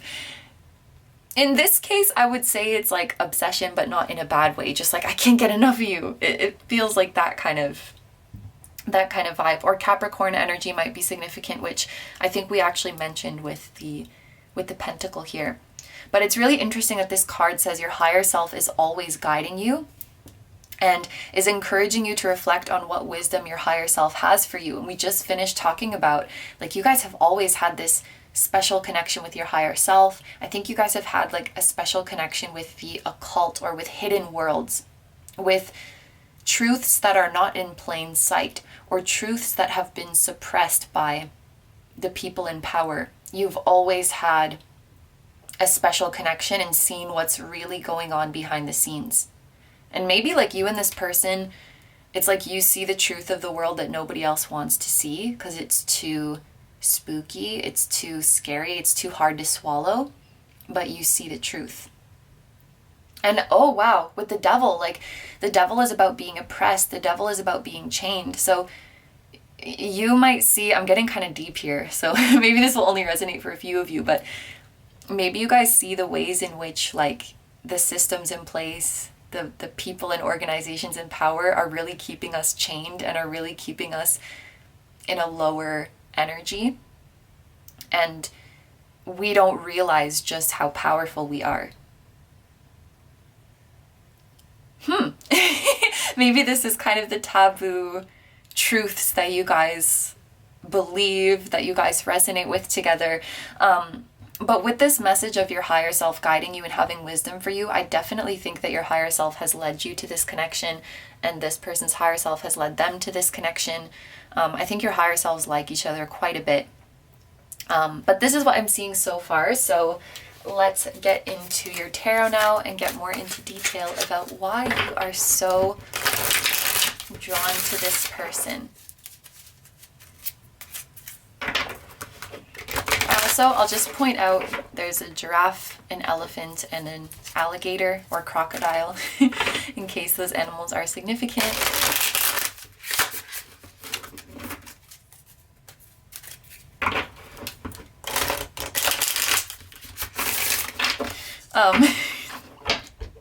I was just thinking Ferris wheels might be significant. Like maybe you've been on a Ferris wheel with this person, and then the message came to me like maybe this person wants to like get freaky on a Ferris wheel. I'm sorry. Okay, so group 3. Why are you so drawn to this person? We have the 9 of Swords. 2 of Coins.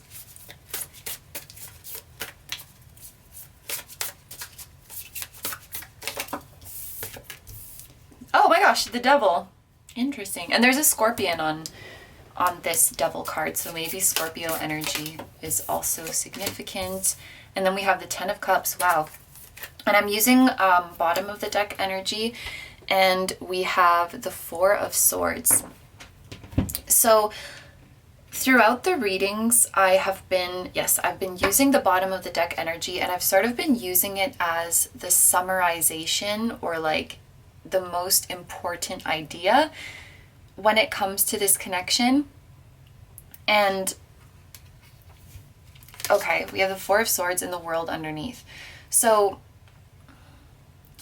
I wonder if for many of you guys this connection is kind of at a standstill, because the 4 of Swords is about inaction. It's about a period of reflection, sleeping on things, meditating on things, not really moving forward.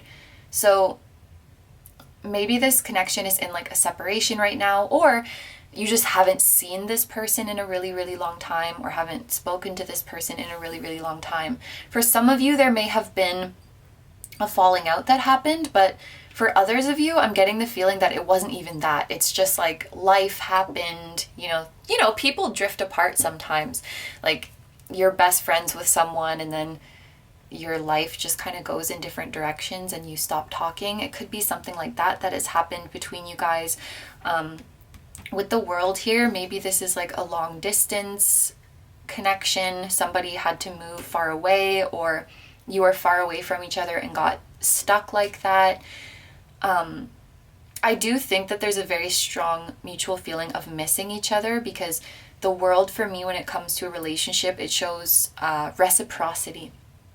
So like if you're really drawn to this person, really longing for this person, they're drawn to you, longing for you, missing you as well. But with the Four of Swords, I was also getting a feeling that, and maybe this is just for some of you, but I was feeling like somebody might have said that they needed time to think about things, or they needed some space for themselves, or just kind of gave off that impression. And, you know, this connection looks very, very intense, and it looks like you guys really delve into your hidden worlds and delve into your taboo worlds with each other. And, you know, maybe that just became like too much for somebody. Like it became too intense, and they just like, whoa, I need to take a step back. That's kind of the feeling that I'm getting. Like it became too intense for somebody. Either that, or there could be some kind of physical distance. Alternatively, the world can also talk about fulfillments and achievements and living your best life. So maybe somebody had a huge break in their life, or a huge success, or maybe this is coming up soon. And while the other person, or it could be both, but it's like, you know, you want to be happy for the other person, and you don't want to hold them back from living their best life. But at the same time, it's like you miss them. So just for an example, let's say these two people were like best friends. Maybe you've even known this person since childhood, or something like that, or you were from the same hometown or something, and you saw each other all the time, and you were really, really close. And then just a hypothetical example, then somebody got famous. Like they just blew up and became a superstar, and they have a whole other life now. They're really, really busy, and they're, you know, hanging out with all these big guys, you know, and it's like, man, I'm so happy for my best friend, and like I don't want to stop them. I want them to go out and experience everything the world has to offer and reap all of the rewards that they deserve. But man, I miss them.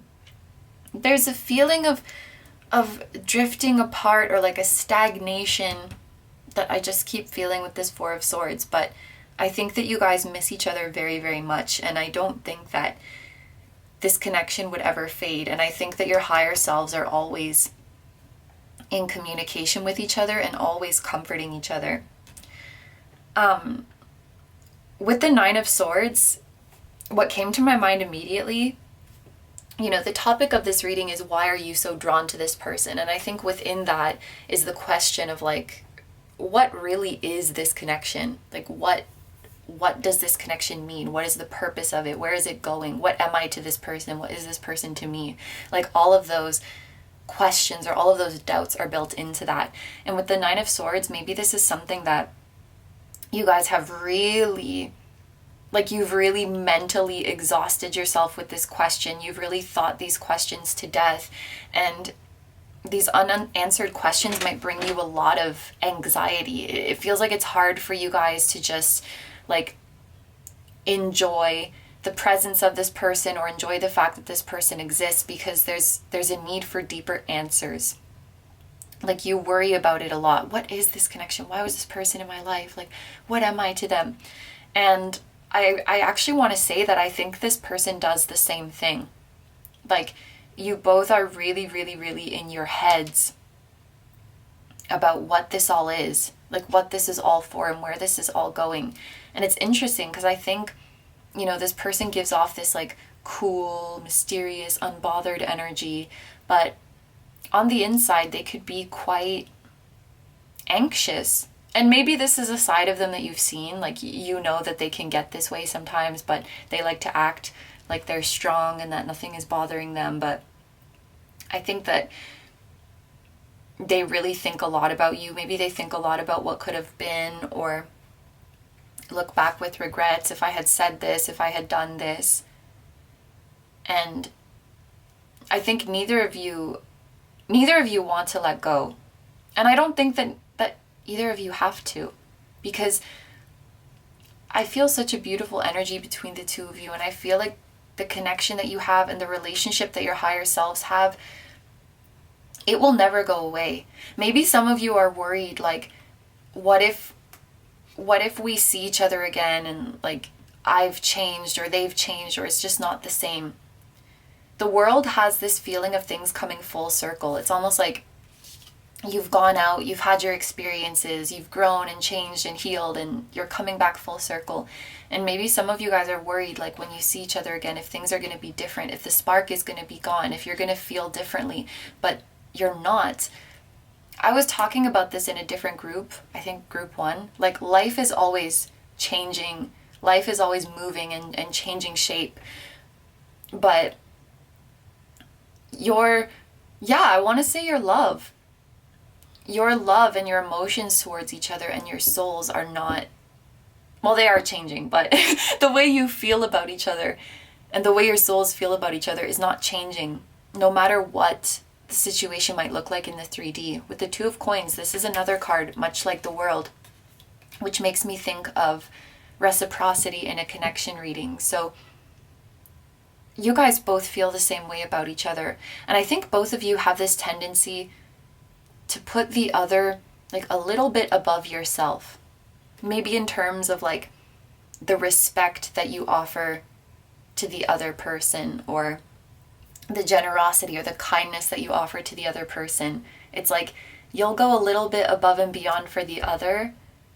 And it's not that you don't value yourself or you don't respect yourself, but it's like this little feeling of like, they're just a little bit above me, and for you, like you're just a little bit above them. And then we already spoke about the Devil. It's funny that that's coming out again. It might have a little bit of a different meaning at this point in the reading.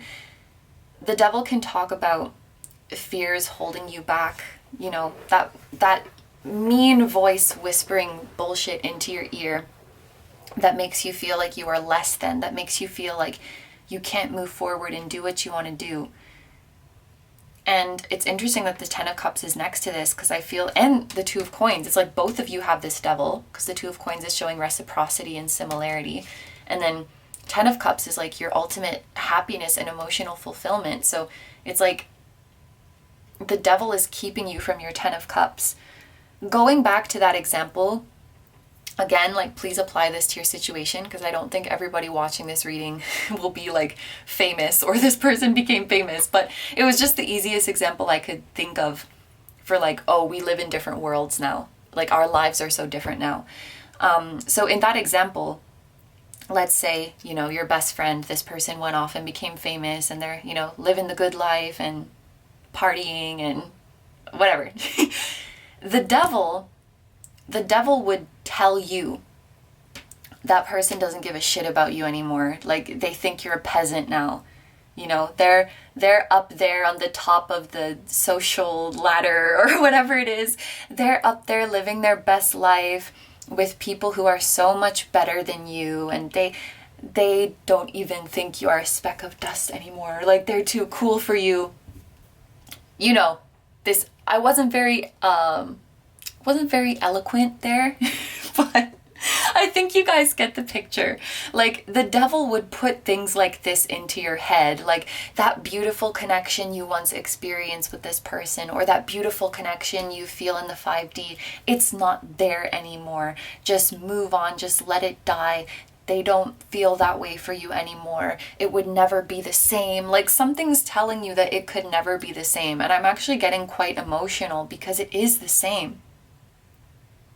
Like the feelings that you've had for each other have been there since day one. I don't know if this person has told you that, but they had feelings for you from like the second they laid eyes on you. And you've always been really, really special to them. And then, okay, good point, Spirit. The person who became famous, the devil is in their ear saying, oh, they think you're stuck up now. They think you're a sellout. They don't respect you anymore because you're living this shallow life now and you sold your soul and you think you're better than them and they have this contempt for you now. You know, like the devil works both ways, and the devil affects people of all walks of life, of all social statuses. No one is safe from the devil, because one thing I've learned about this devil through reading tarot is that he's a sneaky little shit, and he can get in our brain and push all of our buttons.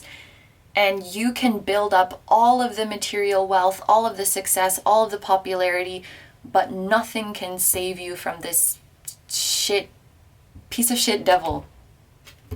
Nothing. He's in all of us. So the devil's in your ear, the devil's in their ear, and he's inconsistent too. He can't even get his story straight. He's telling different shit to each person.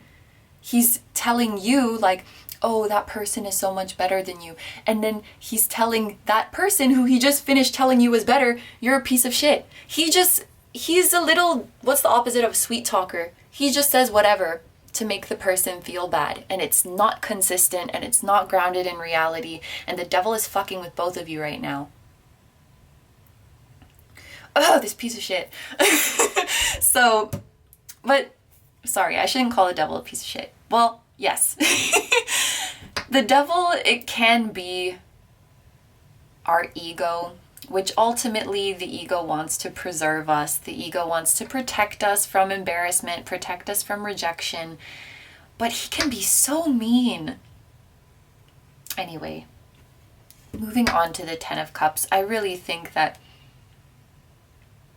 this is where your happiness is. And you guys know this. I even wanted to say with the clear quartz at the beginning of the reading, you guys know why you're drawn to this person, and maybe you just want confirmation that they feel the same way, or you want confirmation that the feelings are still here and everything's going to be okay and everything can come full circle.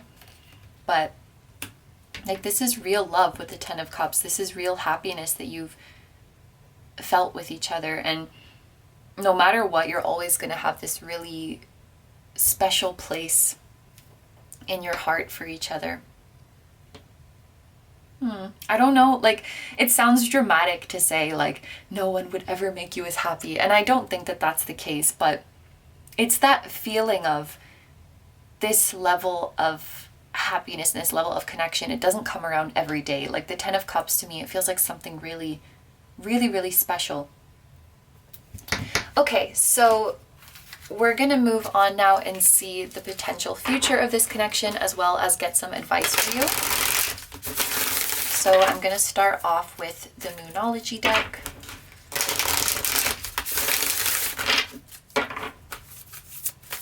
For group 3, wow. We have new moon in Aquarius, open up to change. So there's definitely, this even kind of looks like a new moon. This Lilith symbol. New moons are all about new beginnings, and especially I feel like saying an exciting, fresh new start. With these cherry blossoms here, the spring season might be significant, like whenever that is for where you are. Oh, actually, that's interesting, because I said the fall season might be significant. And so, like, when it's spring in the northern hemisphere, it's fall in the southern hemisphere, and vice versa, right? So whichever one is coming up at the time that you're watching this, I think that this video is going to be up in March if I stick to my uploading schedule. So if you're in the northern hemisphere, then it's spring coming up, and then if you're in the south, maybe it's fall. I think that's how it works. But anyway, the upcoming season might be significant for you guys. And Aquarius energy is making me think of the star, which is like the future is promising, dreams come true. It's making me think of the 11th house, which can talk about wish fulfillment.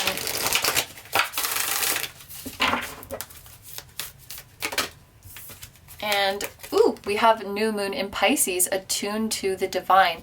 So between the new moon in Aquarius and the new moon in Pisces, these moons would be 1 month apart. So it could be that the time, like the window of 1 month from the time that you're watching this video, is going to be significant.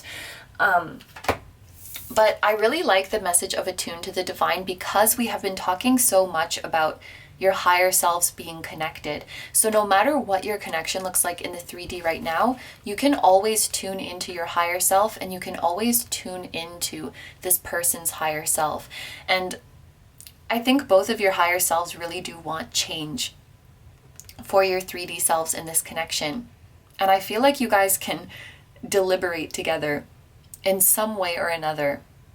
How can we get, first of all, how can we get this devil to leave us alone? And how can we get our human selves to face this devil and to realize that this devil is full of shit? I've been really coming down hard on the devil, but anyway, I think that, it's interesting too that we have the Four of Swords as like your main energy, and we have a pillow here. You might be able to meet this person in the astral realm, or even astral project to where this person is in the world. It's almost like when you're sleeping, the world becomes so small and the gap is bridged between the two of you. And that's a really, really important thing to remember, that you're never actually apart from this person, regardless of what this devil tells you. And it's interesting too, because the ego is that illusion of separation. Your higher selves know that you're always together, that you're never really apart. And you can always tune into each other. You can always reach out to each other. Okay, so there's one more deck that I want to use. And we're going to get some advice for you. Okay, we have Cosmic Womb. Ooh, so something's cooking. Something's cooking up for you guys. I'm just thinking of, like, you know, a baby is growing in the womb, ready to be born. You know, something's in the works. I'll say it like that. Something's going on behind the scenes. Seek connection with oneself, as you are a source of empowerment and life. In here lies your divine insight. So all of the insights that you could ever need for this connection and for life in general is coming straight from your higher self. And you have always been connected. Yeah, since the womb. Since the womb, you guys have been connected to this wisdom. I'm getting this message. You guys were a very bright and gifted and psychic little child, and that energy is still within you. That energy can be claimed or reclaimed at any time. And I think that, again, you guys have all the answers. You just needed confirmation. I think you know exactly what this connection is. You know exactly what's up. Deep down, you know that you could never be apart. Okay. Also, I should mention, like, the age of 25 might be important. Of course, that's not going to be for everybody, but like if you guys are 25 or turning 25, and we also have 32, so same thing with the age of 32. Patience. Not all will awaken at the same rate. Be patient and hold space for those who need your guidance. So patience is key. Being open to receiving and tuning into your higher self. Maybe the message that's coming through is like, rely on your higher self more. And I'm not sure exactly what that means, but I guess not to feel like you need to hold back when you're asking your higher self or asking your spirit guides for advice or asking them for answers.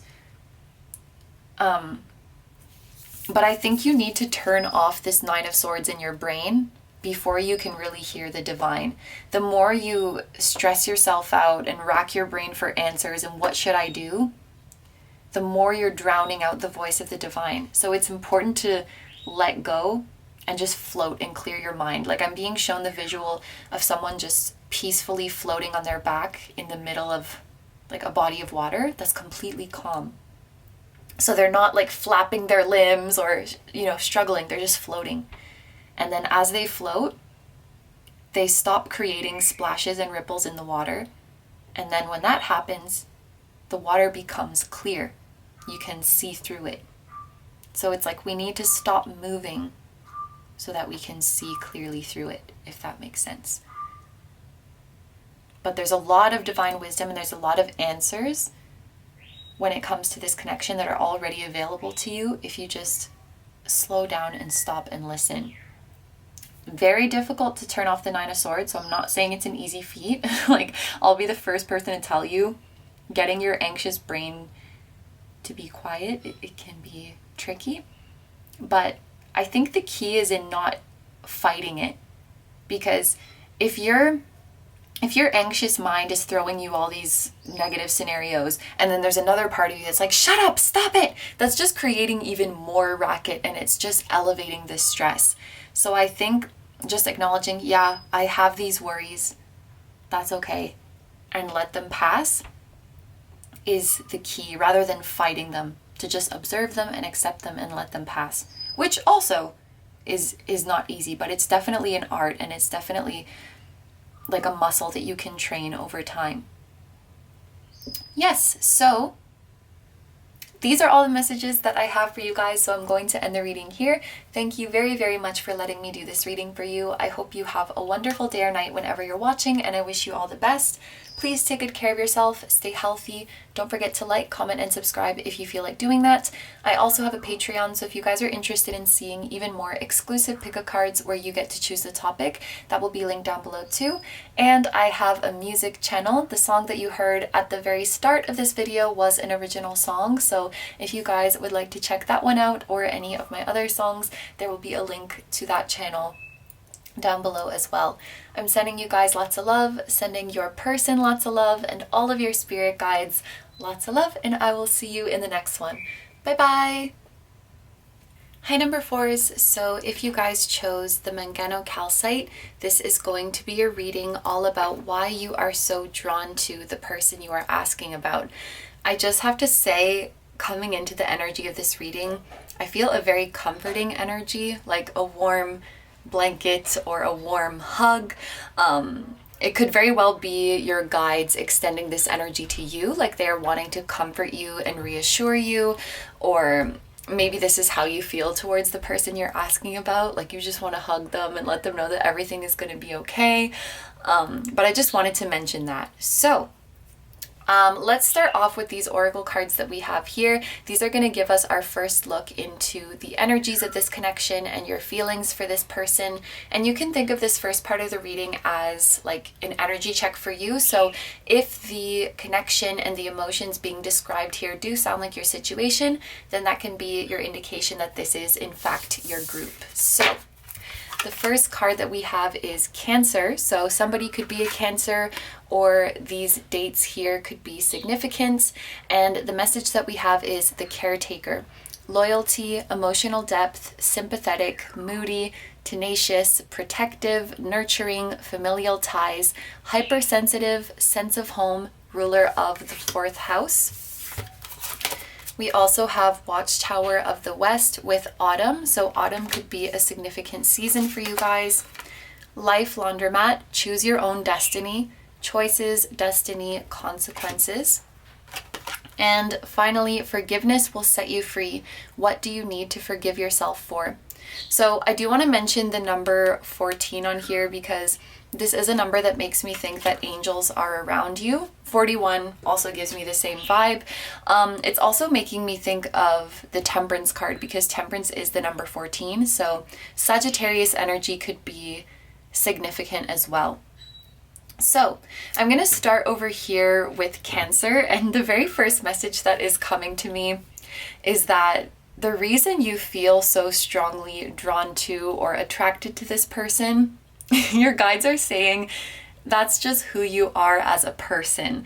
I don't know if you guys are a Cancer, but I do think that this card is here to represent your essence or your energy. I think that you guys are so incredibly caring and compassionate, and you are very, very loyal. Your guides are saying sometimes you could even be loyal to a fault, but it's like once you care for someone, they're always going to have a special place in your heart. And once you develop feelings for somebody, like it becomes like everything to protect them, to make sure that they're okay, to care for them, to nurture them, to make sure that they're out of harm's way. First of all, I think that you guys make an amazing friend, an amazing partner, an amazing family member. Like, you're just such a lovely person to have.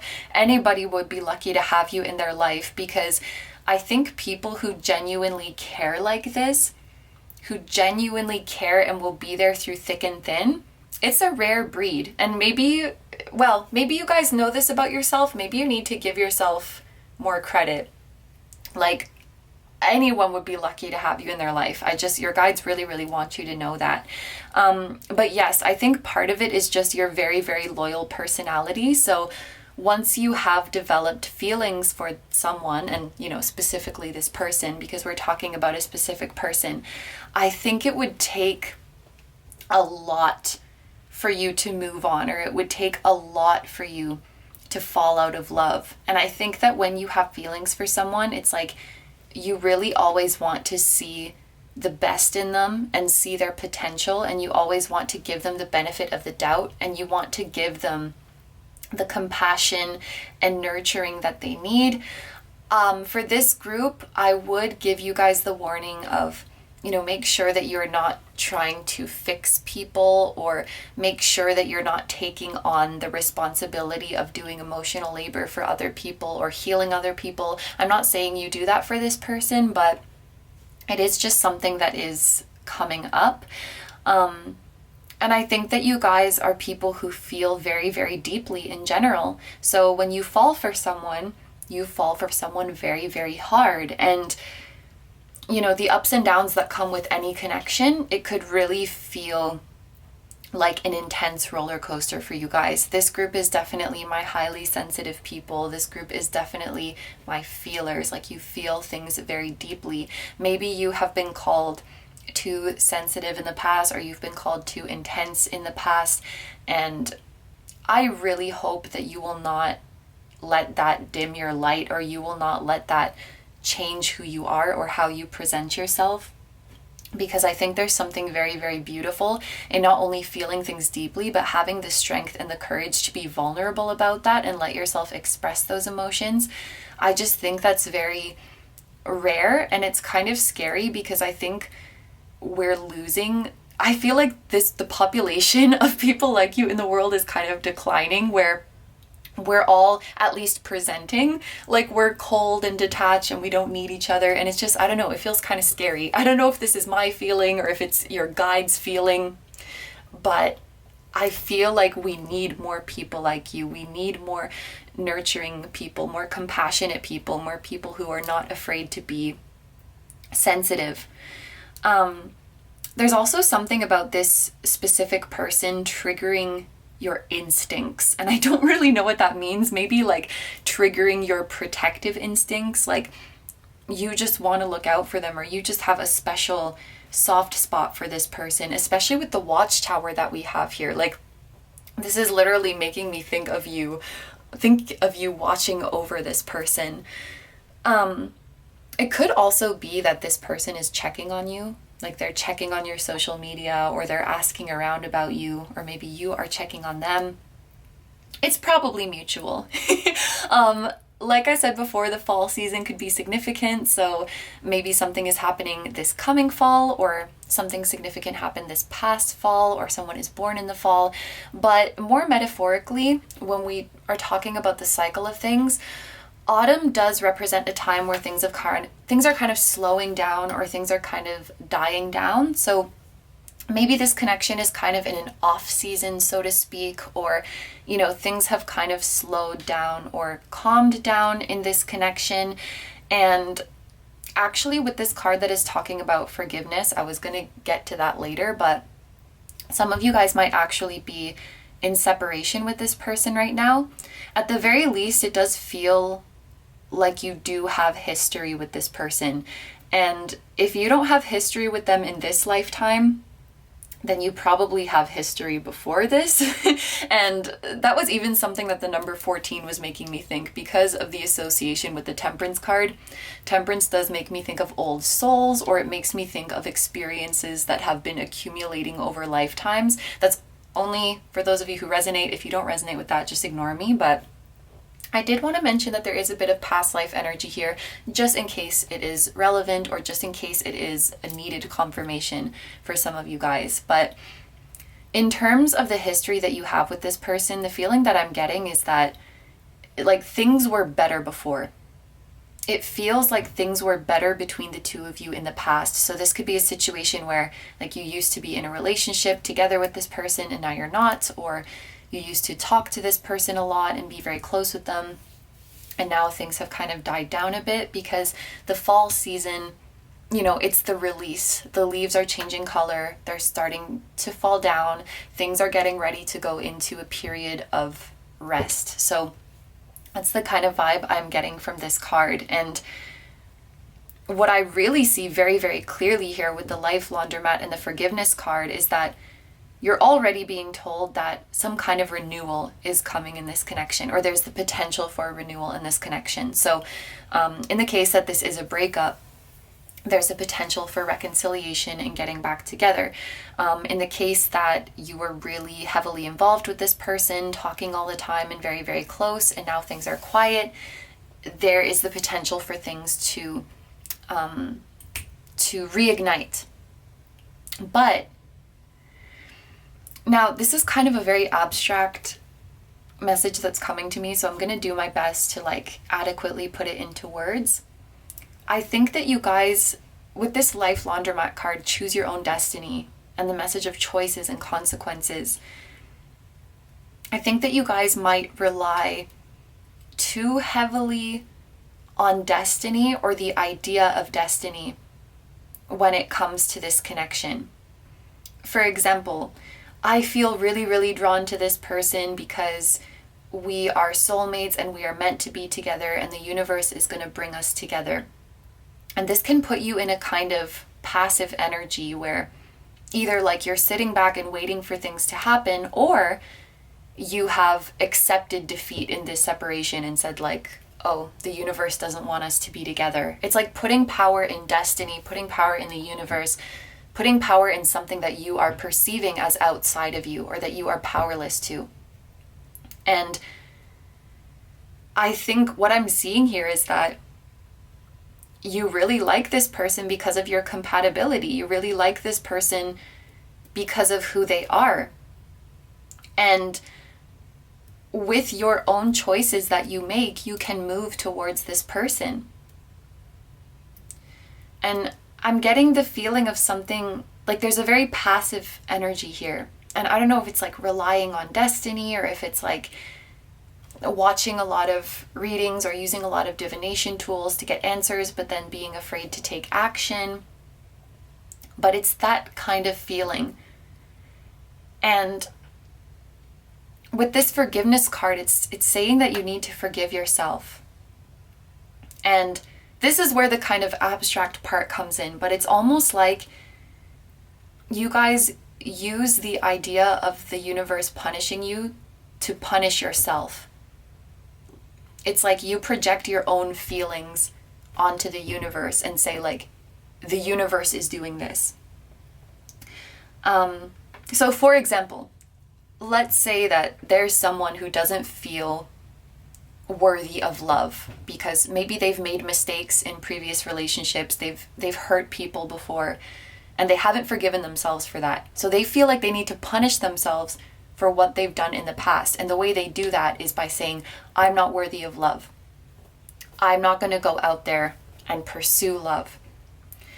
And so when they don't get love, or when they don't get relationships or more connections in the future, they will say like, this is the universe withholding it from me because I don't deserve it.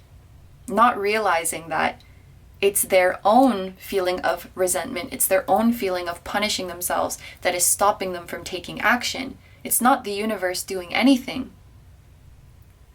The universe doesn't have a grudge against you. The universe doesn't want to withhold anything from you. So it's this idea of like, oh, destiny would have it that we're in separation. Destiny would have it that we can't be together. And I think that that is not the case. I also think it's not the case that destiny will inevitably bring you together, because this Life Laundromat card is saying you have the power. This is all about the choices that you make and the actions that you take and what you want to do. But you need to forgive yourself so that you feel worthy to take those actions and worthy of getting the blessings that will result from those actions. So I think that for many, this kind of passivity comes from a lack of confidence or like not feeling deserving of the blessings to come. And I don't think that destiny or the universe or whatever is going to swoop in and fix that for you. I know that might sound a little bit harsh, but that's just the way that it's coming through. Yeah, and the number 14 makes a lot of sense as well, because these are numbers associated with masculine energies in the tarot. They're associated with the Magician and the Emperor, which is that divine masculine, go-getter, action-taking, empowered energy. And it's not about why you're drawn to this person. It's about the fact that you are drawn to them, and that is enough. And you should go for it. It's almost like you guys are looking for validation that it's okay to be drawn to this person, that you're drawn to them for a greater reason. And because of that reason, you're going to end up together. But you are the reason that you can end up together. You being drawn to this person is the reason that you can end up together. It's like backwards. So more of the power needs to go.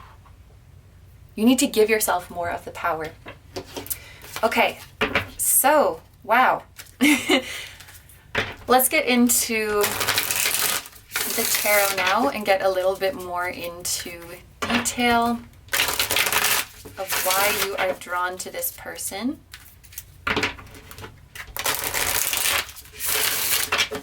Okay, group number 4. Wow, okay, we have 3 cards coming out at the same time. We have the Knight of Coins, the Page of Swords, and the High Priestess.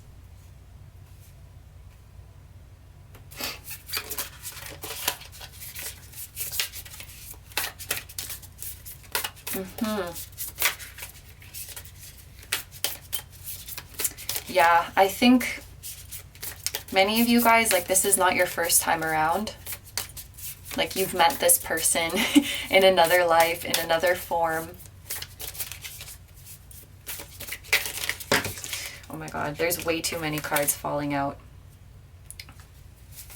So probably, when cards fall out like this, a bunch of cards falling out at a time, it tells me that there's a lot that this person wants to say to you, and I was kind of already getting that vibe with the Page of Swords.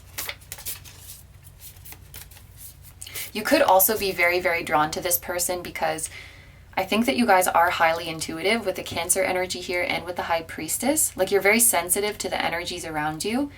And so if someone is thinking about you a lot, you're going to feel that and you're going to be drawn to them. So part of the reason could be because this person is thinking about you quite a bit or is dreaming about you quite a bit. And because you're so sensitive, you can pick up on that.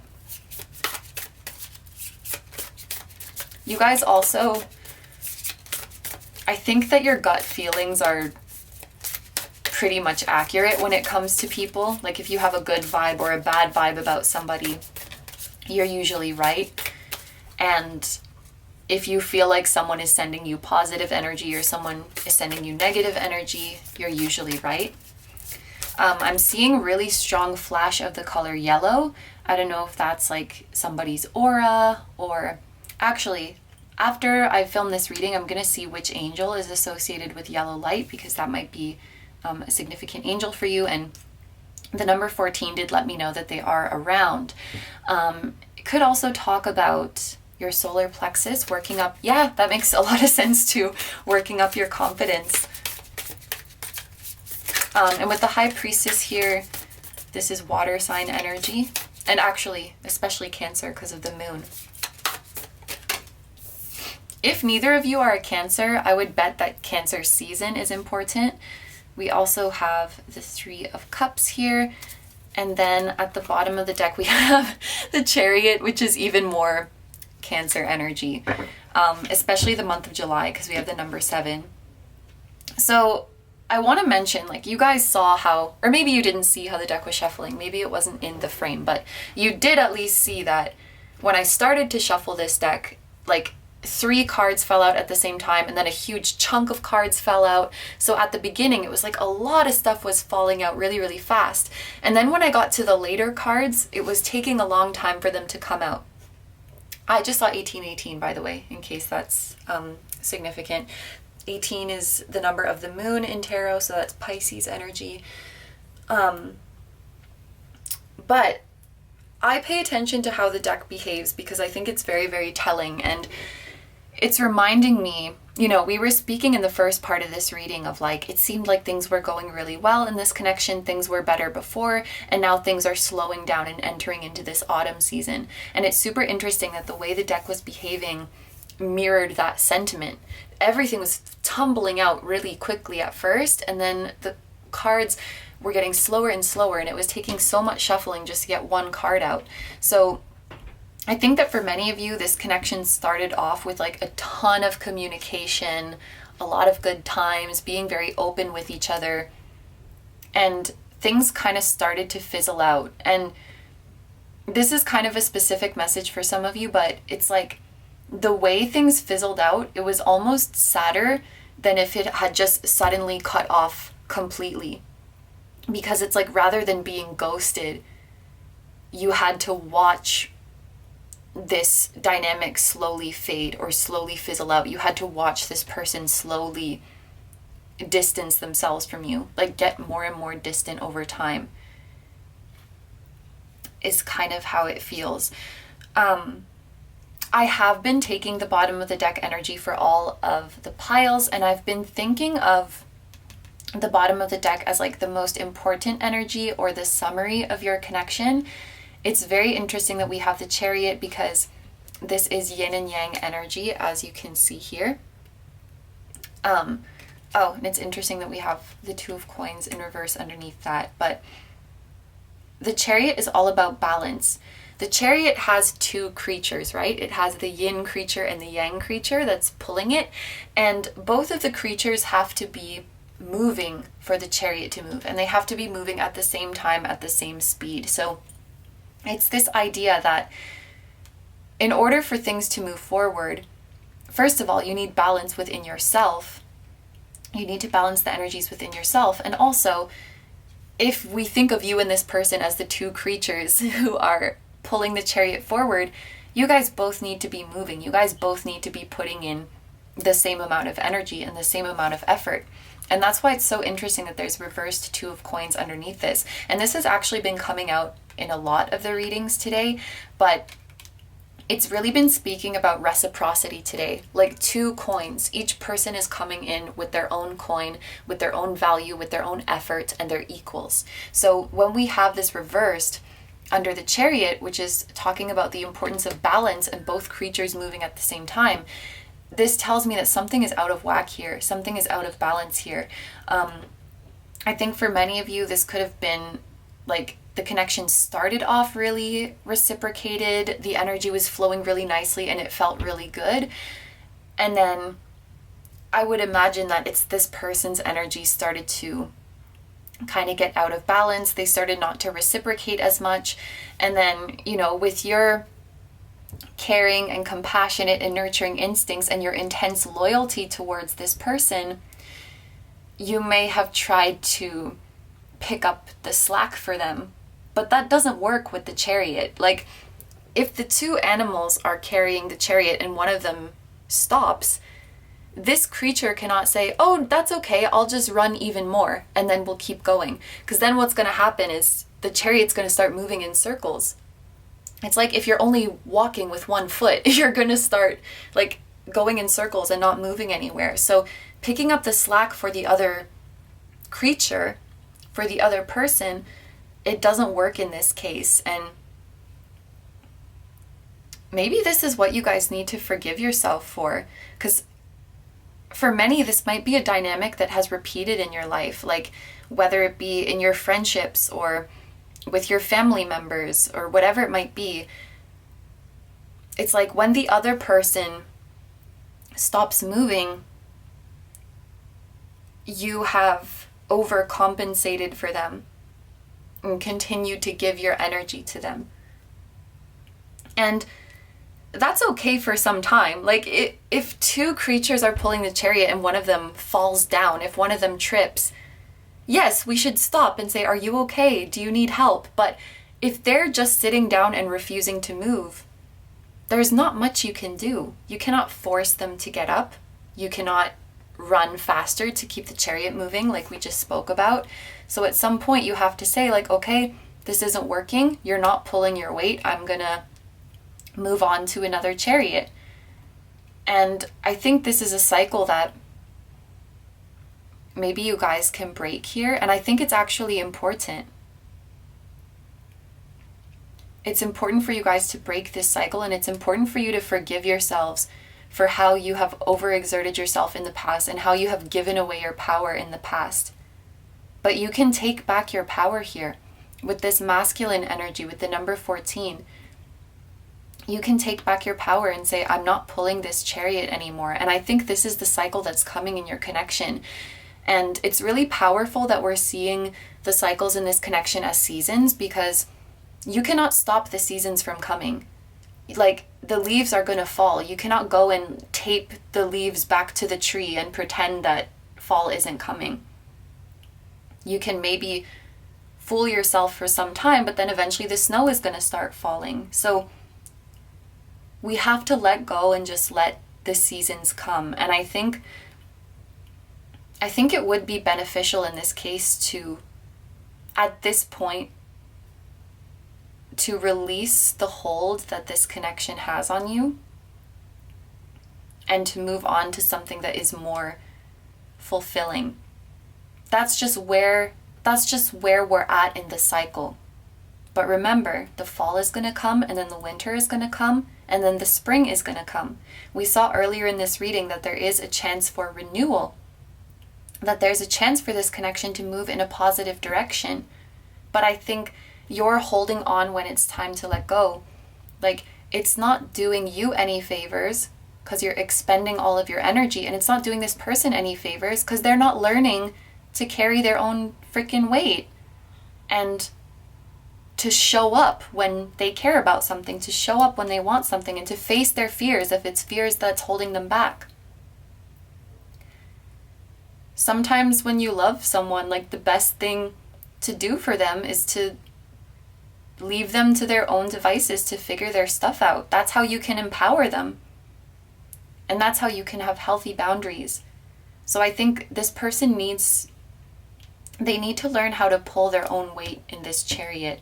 And I do think that it's this energy of, like, when you stop chasing them, when you let go of them, they will come back to you. That's totally what this energy is. So you forgiving yourself and making a choice to empower yourself, I think at this point it is actually letting go. Now, here we have the Knight of Coins, the Page of Swords, and the High Priestess. I am going to kind of read these together because they all fell out together. It's very interesting that we have the High Priestess here because the High Priestess does not chase. She lets her blessings come to her. And she keeps her bar pretty high. So I do think that this person is going to come around with the Knight of Coins. This is someone moving towards you, albeit quite slowly, if I'm being honest. And with the Page of Swords here, this is also about new communications. And it's funny. I used to see this kind of Page of Swords quite a bit back when I did personal readings. I think this person has a bit of maturing to do, if I'm being honest. Like, you're coming out as the High Priestess, they're coming out as the Knight, you're coming out as a Page. I think you're just at different levels of maturity right now, and that's okay. Everybody's, like, grows and evolves at different paces. And that doesn't say anything about this person. They're still an amazing person. But it's kind of, the Knight of Coins does indicate pretty slow movement, and this could definitely be subjective slowness. So it feels long for you, especially if you're, like, holding your breath and waiting for this person. I do think that it's okay to move on to other things, to move on to other connections and other experiences, but I feel like this person will be back regardless. And the Page of Swords is like, you know, we had that message of this person wanting to say a lot to you, but with the Page of Swords here, how can I describe this? Let's say you're in separation and this person misses you a lot and there's so much that they want to say to you. But when they reach out to you, they're not reaching out to you with the like, hey, I miss you, there's so much I want to say to you, blah, blah, blah, and telling you everything. They're reaching out to you with something super, super casual, super nonchalant, like trying to play it cool. You know, they might, like, they could literally hit you up months later being like, what's up? What are you doing? Or with some inside joke from the past, like playing it very cool and friendly and casual. I used to see this kind of Page of Swords quite a bit, and he's giving me the same vibe in this reading. With the High Priestess here, you will know the real reason. Like, you're not going to fall for whatever casual thing they're coming to you with, because you know why they've come back. They come back because they miss you. They come back because they realize, for many of you, I want to say, like, they realized they were taking you for granted. And I'll also say it will be very much up to you, because you do choose your own destiny. It will be very much up to you, like, if you want to let this person's energy back into your life. Because I think if you allow yourself to go through these seasons and go through these changes, I don't know, you could still feel really, really drawn to them because you are very loyal. But I don't like to tell people what to do, so I just tell you what is likely to happen, and then you can make your decision. But I think you guys deep down feel that this person is going to come back, and even if they reach out to you in such a casual way, you know that there's something deeper. Yeah, with the Three of Cups here as well, it's like totally a light-hearted energy. But there's this person they're even giving me Page of Cups vibes, where they have a lot of deep feelings, but when it comes to expressing them and making sense of them, I think they have a little bit of trouble still. With the Three of Cups here, this is about, it can be about like mutual friends and other people. So it could be that the next time you see this person, there's other people around, it's at a party or something like that. But it also talks about third parties. And in the context of this reading, I'm thinking of it as maybe you exploring connections with other people, or just knowing that you have options.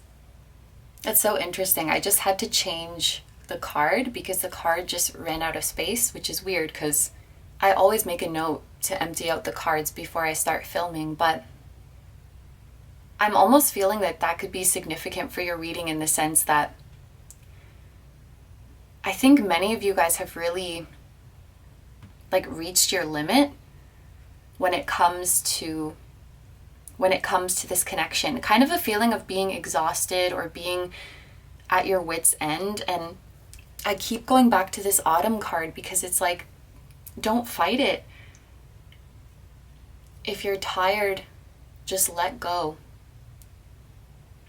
It's like some of you guys feel stuck here because of this idea of destiny. Like, destiny's coming around. I have to wait for destiny to come around. Or I have to wait here because destiny is punishing me. But you're free to go wherever you want. You're free to explore other options, other connections, other experiences.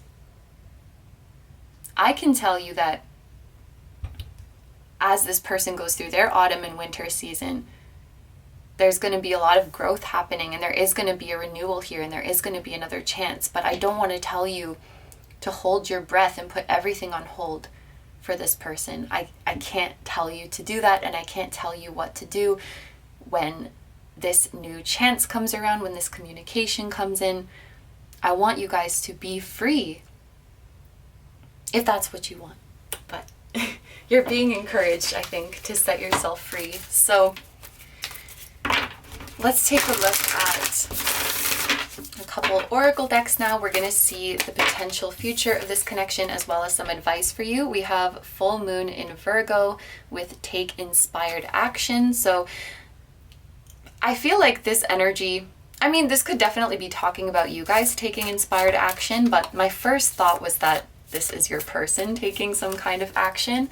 The full moon in Virgo will be happening in March. And we're already in March, I think. At the time that this is uploaded, I think it will be March. That's around mid-March. Or if you're watching, because this is a timeless reading, if you're watching later in the year, Virgo season might be significant. And there's also a lot of Cancer vibes. We also have new moon in Aries with go for it. So this would be, oh my gosh, wait, is this March or is it the very beginning of April? Either way, we have March and April coming through here. So if those months are coming up, or if we're in these months at the time that you are watching this reading, that might be where there is going to be some sort of development. Or you guys might be called to take some kind of inspired action, but I don't feel like if you guys are being called to take action, I feel like it's to go out and enjoy your life in some way. Like, for example, moving somewhere. Maybe you've been afraid to move because you want to be near this person, or to change things up in your life, to change jobs, to change schools, to go on a trip. You might, like, on a whim,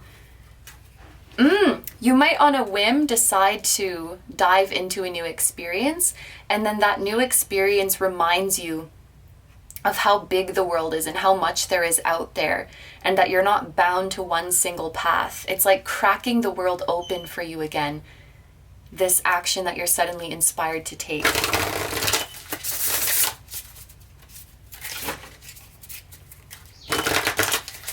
Okay, so we'll get a couple last cards for your advice.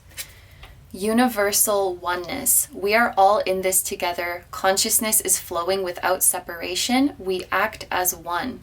It's interesting that this card has the number 21 and it's talking about the universe, because it's kind of reminding me of the World card in tarot. Maybe some of you guys are going to be traveling soon and having like a really formative or really life-changing experience.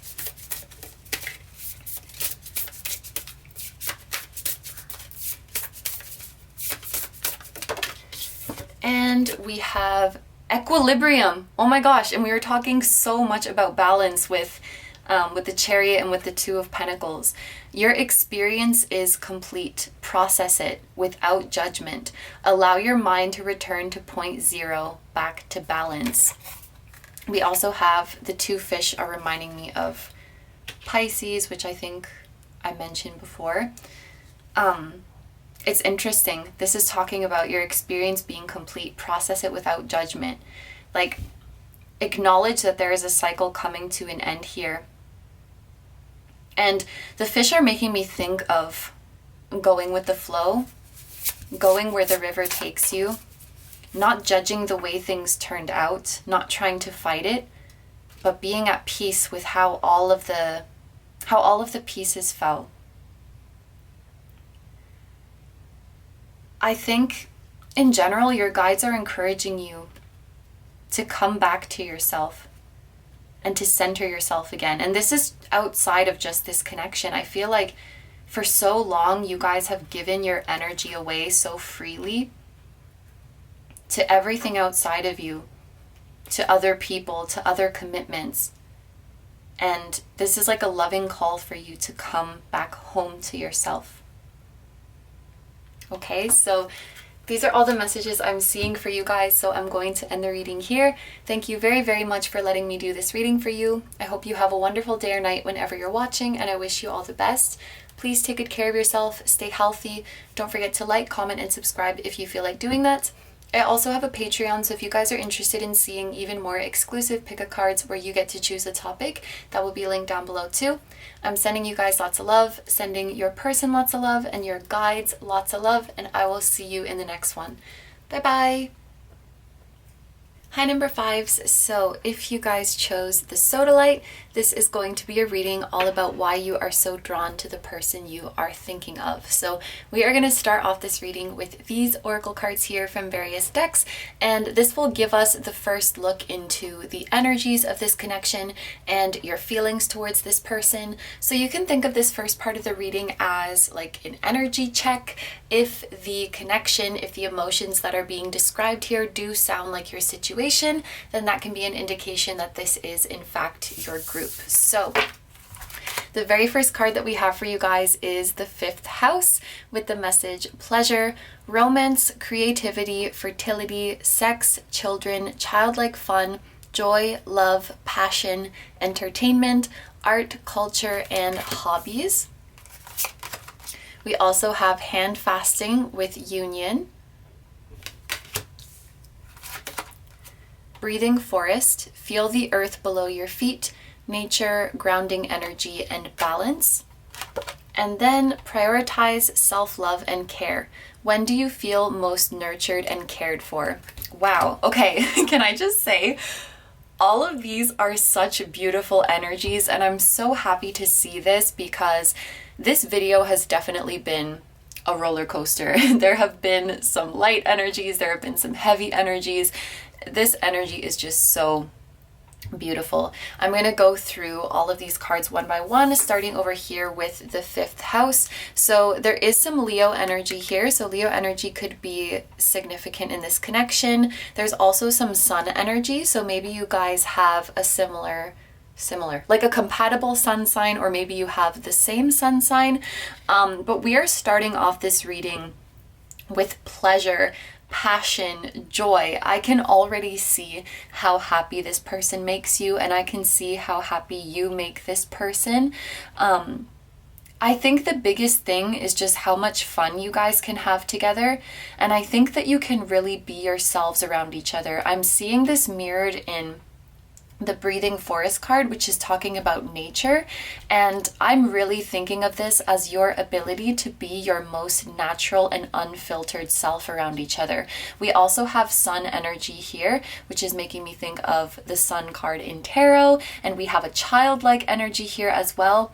I think that your inner child really likes this person because you can let loose, you can have fun, you can be yourself, you don't have to worry about how you're coming across, you can be silly and carefree, and you can also be bold and opinionated and really let your light shine. I think that this is somebody who loves you, who loves you for who you truly are, and who wants you to take up as much space as you want, as much space as you need, and really wants to see you shine. I think that this is a connection that can be very inspiring to you, to come out of your shell, to be yourself, and to achieve all of your wildest hopes and dreams. With creativity here, we have some messages of creativity, entertainment, art, culture. These could be things that bring the two of you together. So maybe you guys are interested in the same types of art, or you are both creative people, you enjoy creatively expressing yourself together. This same energy can also be carried over to a sexual relationship if that resonates with you. That might be something that you really enjoy with this person, but I'm going to interpret it more from a creativity aspect. In fact, some of you guys might be asking about somebody who is some type of artist, and maybe you're really drawn to them because of the art that they create. It's very inspiring to you. It awakens passion in you. But I think that you guys would have so much fun, like sharing your inspirations, sharing your ideas, sharing art and entertainment with each other that has moved you or touched you or just brought a smile to your face.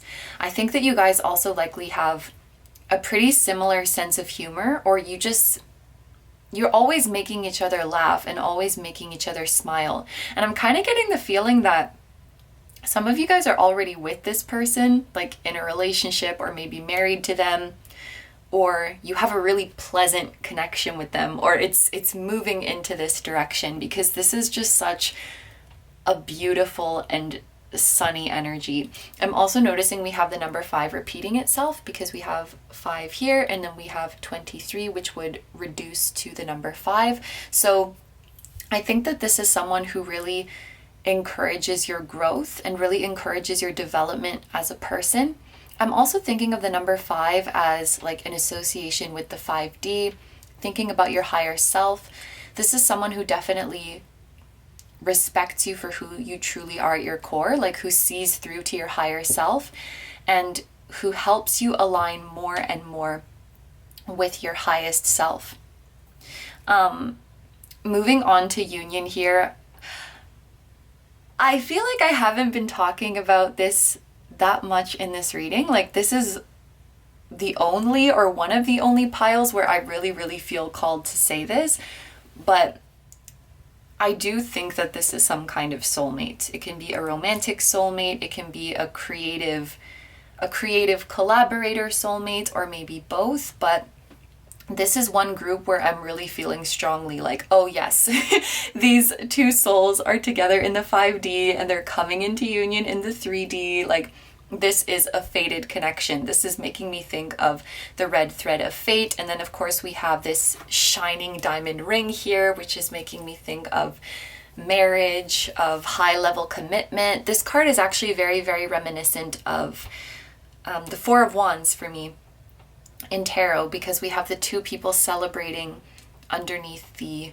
archway or whatever. You guys make each other so happy. And I think even outside of spiritual things, as humans, you just have a really good compatibility. It looks like you guys have the same preferences, the same way of expressing yourself, the same way of having fun, same sense of humor like we spoke about. And because this is giving me such a Four of Wandsy kind of vibe, I'm going to sort of go off of that card as well. This talks about domestic happiness as well, like having a happy home. So I think that if you don't live with this person already, you would be very compatible living together. And maybe that's actually something that is in your future. And it seems like the two of you would just get along so swimmingly. Like maybe your sleeping and waking schedules are the same, where you like to put things, your noise levels, it's all like very similar and very compatible. With this breathing forest, we spoke about this a little bit. I definitely think this is speaking to your ability to be completely natural around each other. And I'm starting to see this beautiful balance in this reading. And we're not even using tarot yet, but when I use tarot for connections and there is a mix of wands and pentacles energy, I really like that. It's a mix of fiery, passionate energy and grounded, practical earth energy. And I just love that mix. I think any connection that has that mix is going to last for a long time, because the fire energy makes it so that you're always excited, you're always passionate, you're not getting bored of each other. You know, that spark is there. And then the grounding earth energy is making it so that you don't, burn out or fizzle out, get carried away and fly off somewhere. You have something safe to come home to. So I personally really like that balance. And even though the tarot is not even out yet, I just feel that fire and earthy kind of balance when I look at these oracle cards. This is someone who definitely knows how to excite you and show you a good time, but this is also someone who knows how to wind you down and soothe you and relax you and ground you. And I would compare this connection to a tree. I love the analogy of a tree. We have a forest here, we have a forest in the background here. Trees have their strong, sturdy roots that keep them firmly in the ground, but they also have their branches that extend out infinitely to the sky. So with this person, you always have like a stable foundation, and because of that, you can soar to really high heights. Oh, I love that. It's like grounding and uplifting at the same time. Also, looking at this imagery, we have this person in a meditative stance, and then The way it's kind of hazy and wavy, I don't know if you can tell, but like it's kind of blurry and hazy, and it looks kind of like psychedelic-y to me. Maybe this is just for a few of you guys, but maybe you've had some very like passionate experiences or some very moving epiphanies with this person when you are under some kind of influence. Whether that is literally psychedelics or just, you know, could even be just drinking or like something that has altered your mind. I know that's not for everybody, but that can be something that really makes your passion come out, and the usual inhibitions and resistance that we have in our day-to-day life can sort of melt away, and our true self and our true heart can really, really come out. So maybe you had a super eye-opening experience with this person in a situation like that. Some kind of epiphany, some kind of revelation, some kind of opening up. But I think that you feel really, really safe with this person. And then we have, prioritize self-love and care. When do you feel most nurtured and cared for? So there's a beautiful, nurturing, loving, affectionate, also protective energy when it comes to this connection. I feel like, are you guys already with this person? I just looked up and the camera timer is at 11:11, which also reminds me of the Four of Wands.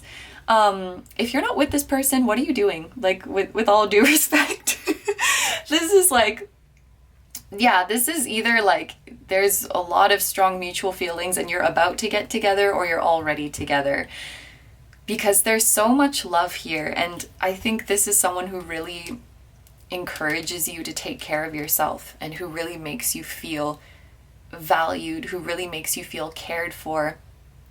And you can care for yourself while caring for this person, because your best interests are their best interests, and their best interests are your best interests. It's in their best interest that you care for yourself, that you look after yourself. So there's not this feeling of, you know, in relationships that kind of have unhealthy boundaries or that are not reciprocal, we can sometimes come to this crossroads where it's like, I really want to give my energy to this person. I really want to extend myself to them, but I have to take care of myself and I have to prioritize my well-being. Whereas in this connection, it's like those are one and the same. Like, giving your energy to this person and caring for this person and extending yourself to this connection is synonymous with fulfilling yourself, taking care of your needs, caring for yourself.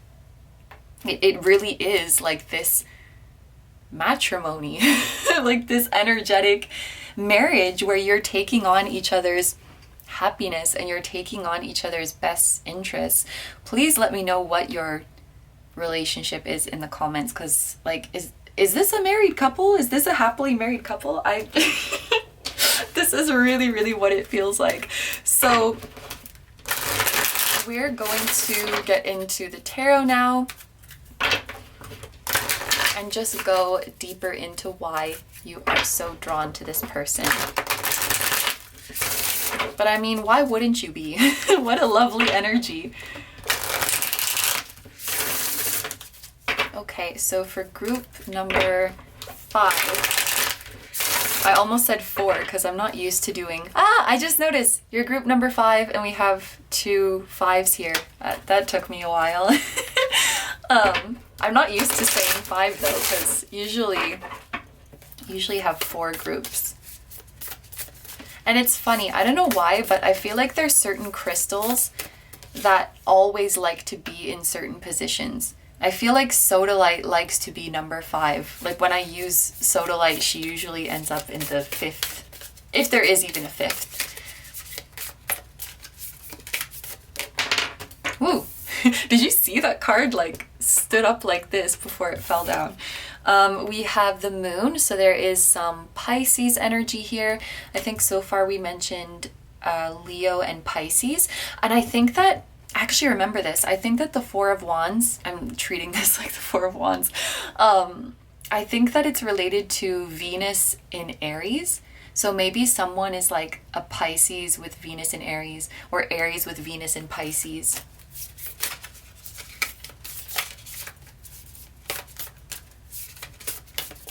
if you are, shout out, because I'm also I'm also Aries with Venus and Pisces. Okay, we have, wow, you have 3 coming out at the same time.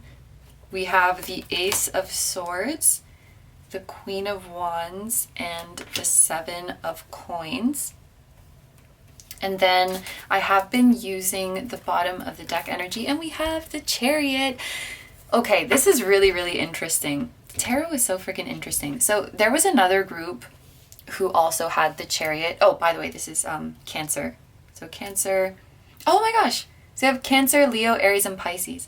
And maybe someone's like Cancer with Leo Venus or Leo with Cancer Venus.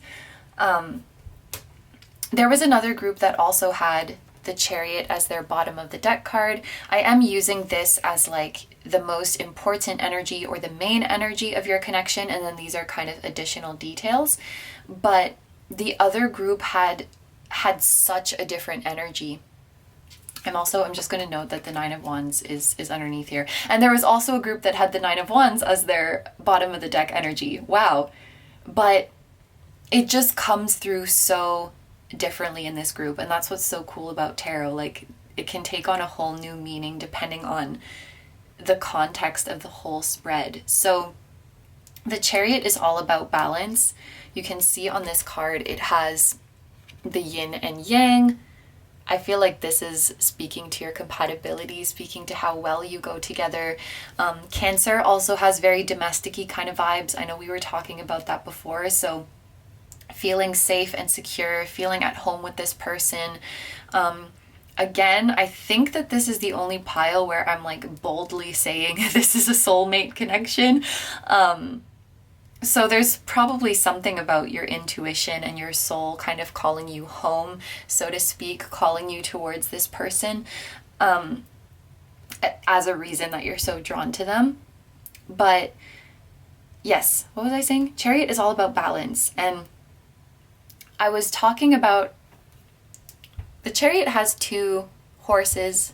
Sometimes it's Sphinx, sometimes it's other stuff. 2 animals that are pulling the Chariot. And both of the animals need to be moving together in order for the Chariot to move forward. So what I see here is that the Chariot is speaking to this beautiful reciprocity that you guys have. Like, you're both putting in the work, you're both moving your horse. And because of that, the Chariot is moving forward smoothly. Maybe you guys have different strengths, but they complement each other. They work together. So what you might be lacking in, this person has, and what this person might be lacking in, you have. And you can sort of help each other out, and it works because you're both carrying your own weight, and then you're both picking up the slack for each other. So everything balances out really, really nicely. With this image here, the plane, this could be like a connection where you guys come from different places, different states, different countries. Or it could be another metaphor of you guys really soaring and reaching amazing heights together. And I just noticed we have a tree here, we have a tree here. We also have a couple mountains. I think this is it Mount Fuji, or is it just a mountain that looks like Mount Fuji? I'm not sure, but they both kind of look like, yeah. I don't know about that one. Anyway, it's not important. No, I don't think it is. It's too many mountains around it. Oh my gosh, there's also mountains here. Like, snowy covered mountains are a very significant image for some reason. So, underneath the Chariot, we have the 9 of Wands. And the 9 of Wands is about going through a tough time and having to put in a fight, but not giving up on how far you've come. And I feel like there's been so many instances where one of you maybe was about to give up, one of you was maybe about to throw in the towel, but the other person made you realize, like, come on, we can do this. You just have a little bit of fight left. Like, you just needed a little bit more fight. You just needed one last push, and then you would achieve your goal. But if you had been by yourself, maybe it would have been too overwhelming. Maybe you would have just fallen off the wagon. but because this person was there for you, or because you just had this person in your mind and that gave you strength, you were able to overcome that final home stretch. Because this is all about like, you're almost there. Don't give up on how far you have come. And I feel like when you lend and borrow from each other's strength, there's nothing you can't do. Because where it would have been too much, where you would have given up, you give each other that strength to push forward and ultimately make all of your efforts worthwhile. You give each other so much strength. I love that. Okay, so let's get into these cards here. We have the moon. This is definitely making me think of a spiritual or psychic connection. The moon is related to Pisces energy, as we spoke about before. It's also related to the 12th house, which is very dreamy, very subconscious. It's likely that you guys felt this person's energy before meeting in the physical. Maybe you had dreams about them. I'm hearing some of you guys, the dreams started very, very early on. Like, you might have had dreams about this person even when you were a child, or you know, years before they came into your life, or you just felt and were very, very familiar with their energy. There is kind of a sad side to the moon that I often see. The moon is highly intuitive, highly psychic, highly sensitive, but sometimes she doubts her abilities, because the moon also has this feeling of anxiety and a worry of not being good enough, and a worry that it's all an illusion. And even with all of the confirmation that I'm seeing in this reading, and all of the confirmation that I'm sure you guys receive as well, I think that there may be times where you still doubt this connection, or still doubt this person's feelings. And I think it has less to do with the connection and the person itself, and more with just an insecurity. And I'm not going to go on a rant here, but can I just say it does kind of bother me, the way of thinking of like, if this person really had feelings for you, you wouldn't have to be asking how they're feeling. Like, sure, in a perfect world where we're all mentally healthy and we're all confident, sure. But sometimes it's just freaking hard to trust your intuition. And sometimes it's hard to believe and accept the validation and the confirmation that is around you when there's a voice in your head that is telling you it's not true. That is telling you you're just wishful thinking, or that is telling you that person's just lying. They're just trying to be nice. Like, I think, anyway, I said I wasn't going to rant, so I'm not. I'm going to just cut it off there. But please know that if you're doubting this connection sometimes, or if you're doubting this person's feelings sometimes, or doubting signs from the universe sometimes, there is nothing wrong with you. And it's normal to struggle, and it's normal to lack confidence. That's like, I feel like that's an essential part of being human. So I just hope that you wouldn't feel bad about that. Like, oh, if this was a real connection, I wouldn't have doubts like this. If this were really my soulmate, I would just know. Like, sure, that is the case for some people, and that's freaking awesome. But we shouldn't be invalidating other people's experiences just because they have doubts sometimes. I don't know, maybe some of you guys really needed to hear that. It's okay to have doubts sometimes, but I really hope that over time you'll build up your confidence. And with the Queen of Wands here, I think that you will. You'll build up your confidence to see the truth of what this connection really is. Because I think you do know deep down, but yeah, the moon, she's kind of sad like that. When I see the moon come out in a reading, a lot of the time I'm like, oh, like I really feel for the person I'm reading for. So, and again, this can be the case, like, if you're just interested in this person, if you're dating this person, if you're married to this person. I remember, like, back in the Tumblr days, there was this post, like, oh my gosh, I think this person has a crush on me. And the person's like, we've been married for 15 years. What are you talking about? And it's still like, oh my God, do you really like me? Do you really like me? So, yes, Yes, this person really likes you. This person really has feelings for you. You're really receiving this blessing. I think that you guys just needed this reading for confirmation, if I'm being honest. You just needed a little boost. You just needed a little bit of confirmation. You know, the Ace of Swords talks about epiphanies. It talks about mental clarity. But when she's next to the moon, it can get a little bit wonky.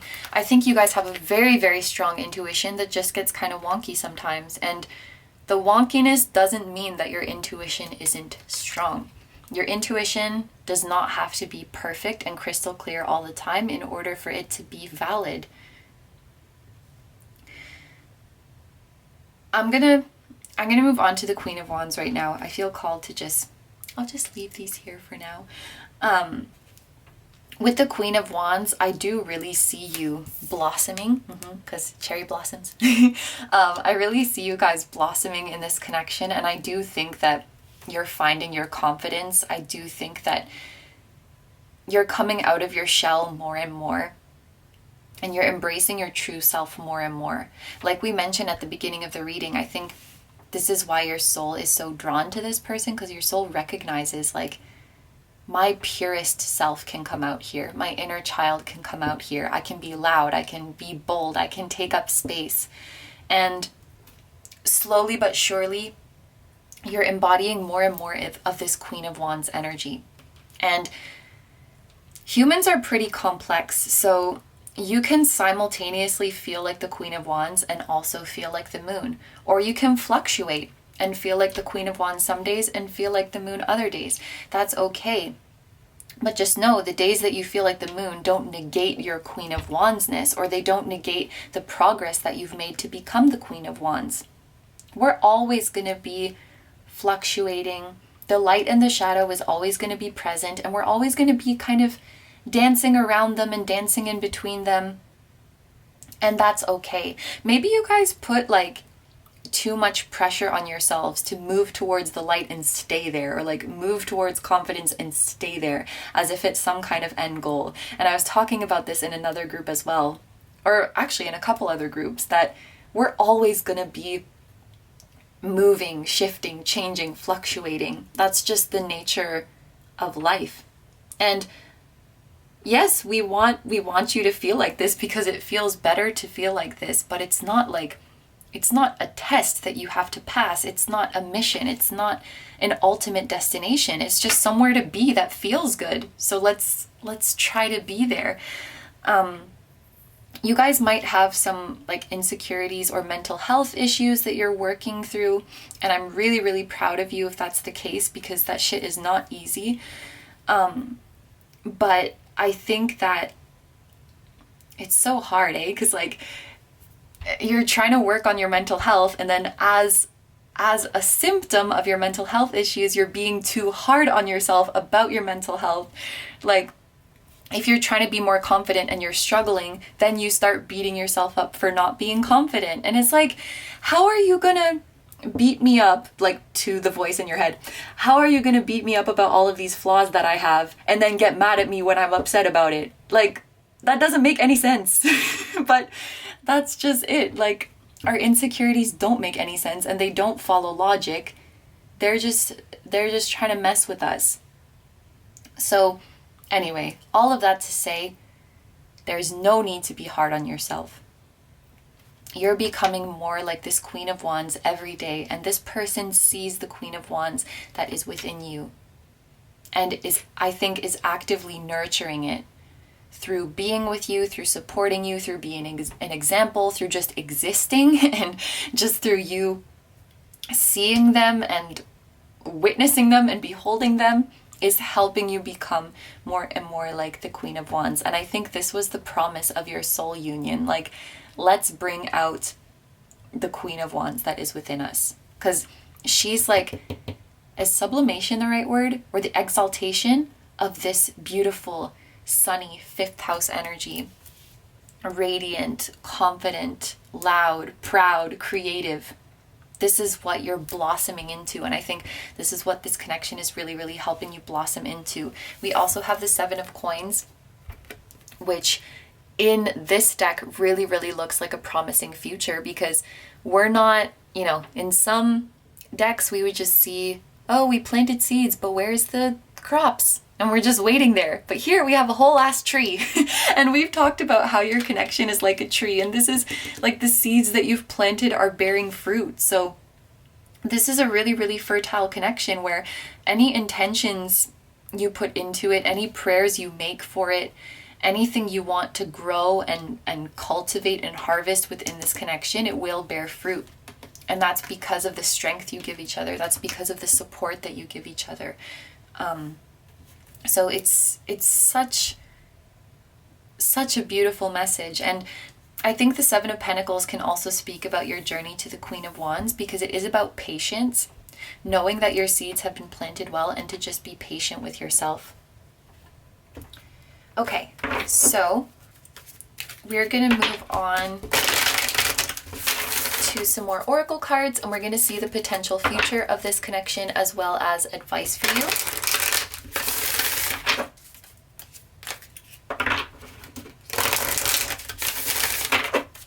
Okay, so for group 5, I almost said 4 again, we have New Moon in Scorpio with Go Deeper.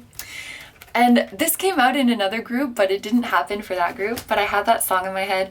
We go deep and we don't get no sleep, 'cause we meet up all night until the early light. But specifically the Chami remix, because I'm a slut for Future House.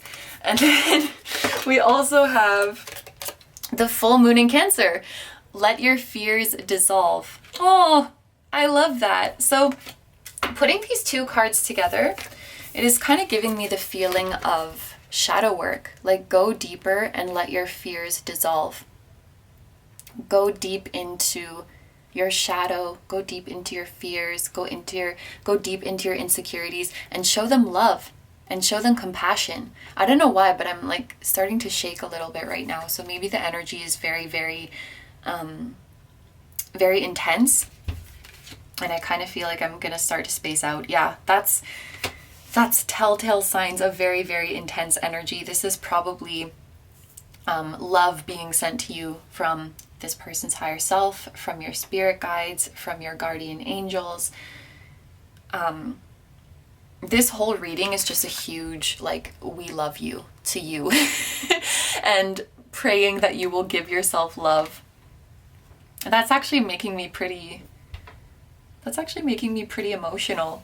I also think that maybe the next step in this connection, because this is about potential futures, is maybe opening up about your fears, whether that's opening up to this person about what you're afraid of, what you're anxious about, what you're insecure about, you know, talking through it together, or on your own, addressing limiting beliefs that you may have, addressing why does this feel too good to be true? Why are the doubts here?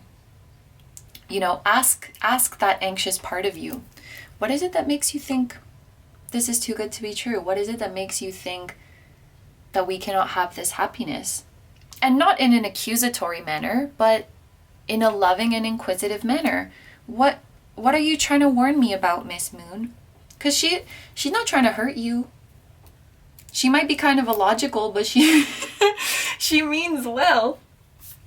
Yeah, I probably misspoke earlier. I don't think your insecurities are trying to mess with you on purpose. I just think they're misguided and they're trying to tell you something, but they need some help making sense of it. And wow, this card came out really, really quickly. So the first card for your advice is Lords of the Records. The archive of your soul information is open and ready for you to access. You can now align more deeply with your soul purpose. Ooh, that gives me a little bit of chills. And it's really interesting. I was speaking about the number 5 a lot because we have the 2 5s and you guys are group number 5. And speaking about the connection to the 5D. And then here we have 3 and 5. And these numbers together, for me, speak of that link between the 5D and the 3D. Is almost like another aspect of your soul is ready to land on earth. You're ready to get to know another aspect of your soul. And actually, with this message about going deeper, and addressing your fears, you might have to go beyond just this lifetime and beyond just this version of you that you are now. There might be something in your past life records that could help you, you know, something that has carried over. Because sometimes if we just look in the context of this lifetime, it doesn't really make sense. Like, where did this irrational fear come from? But then when we understand what we've experienced before this incarnation, what has carried over, oh, that makes sense. That's why I'm so sensitive about XYZ, or that's why I feel so strongly about this person. You know, we need to get the full picture beyond just this dimension, beyond just this life.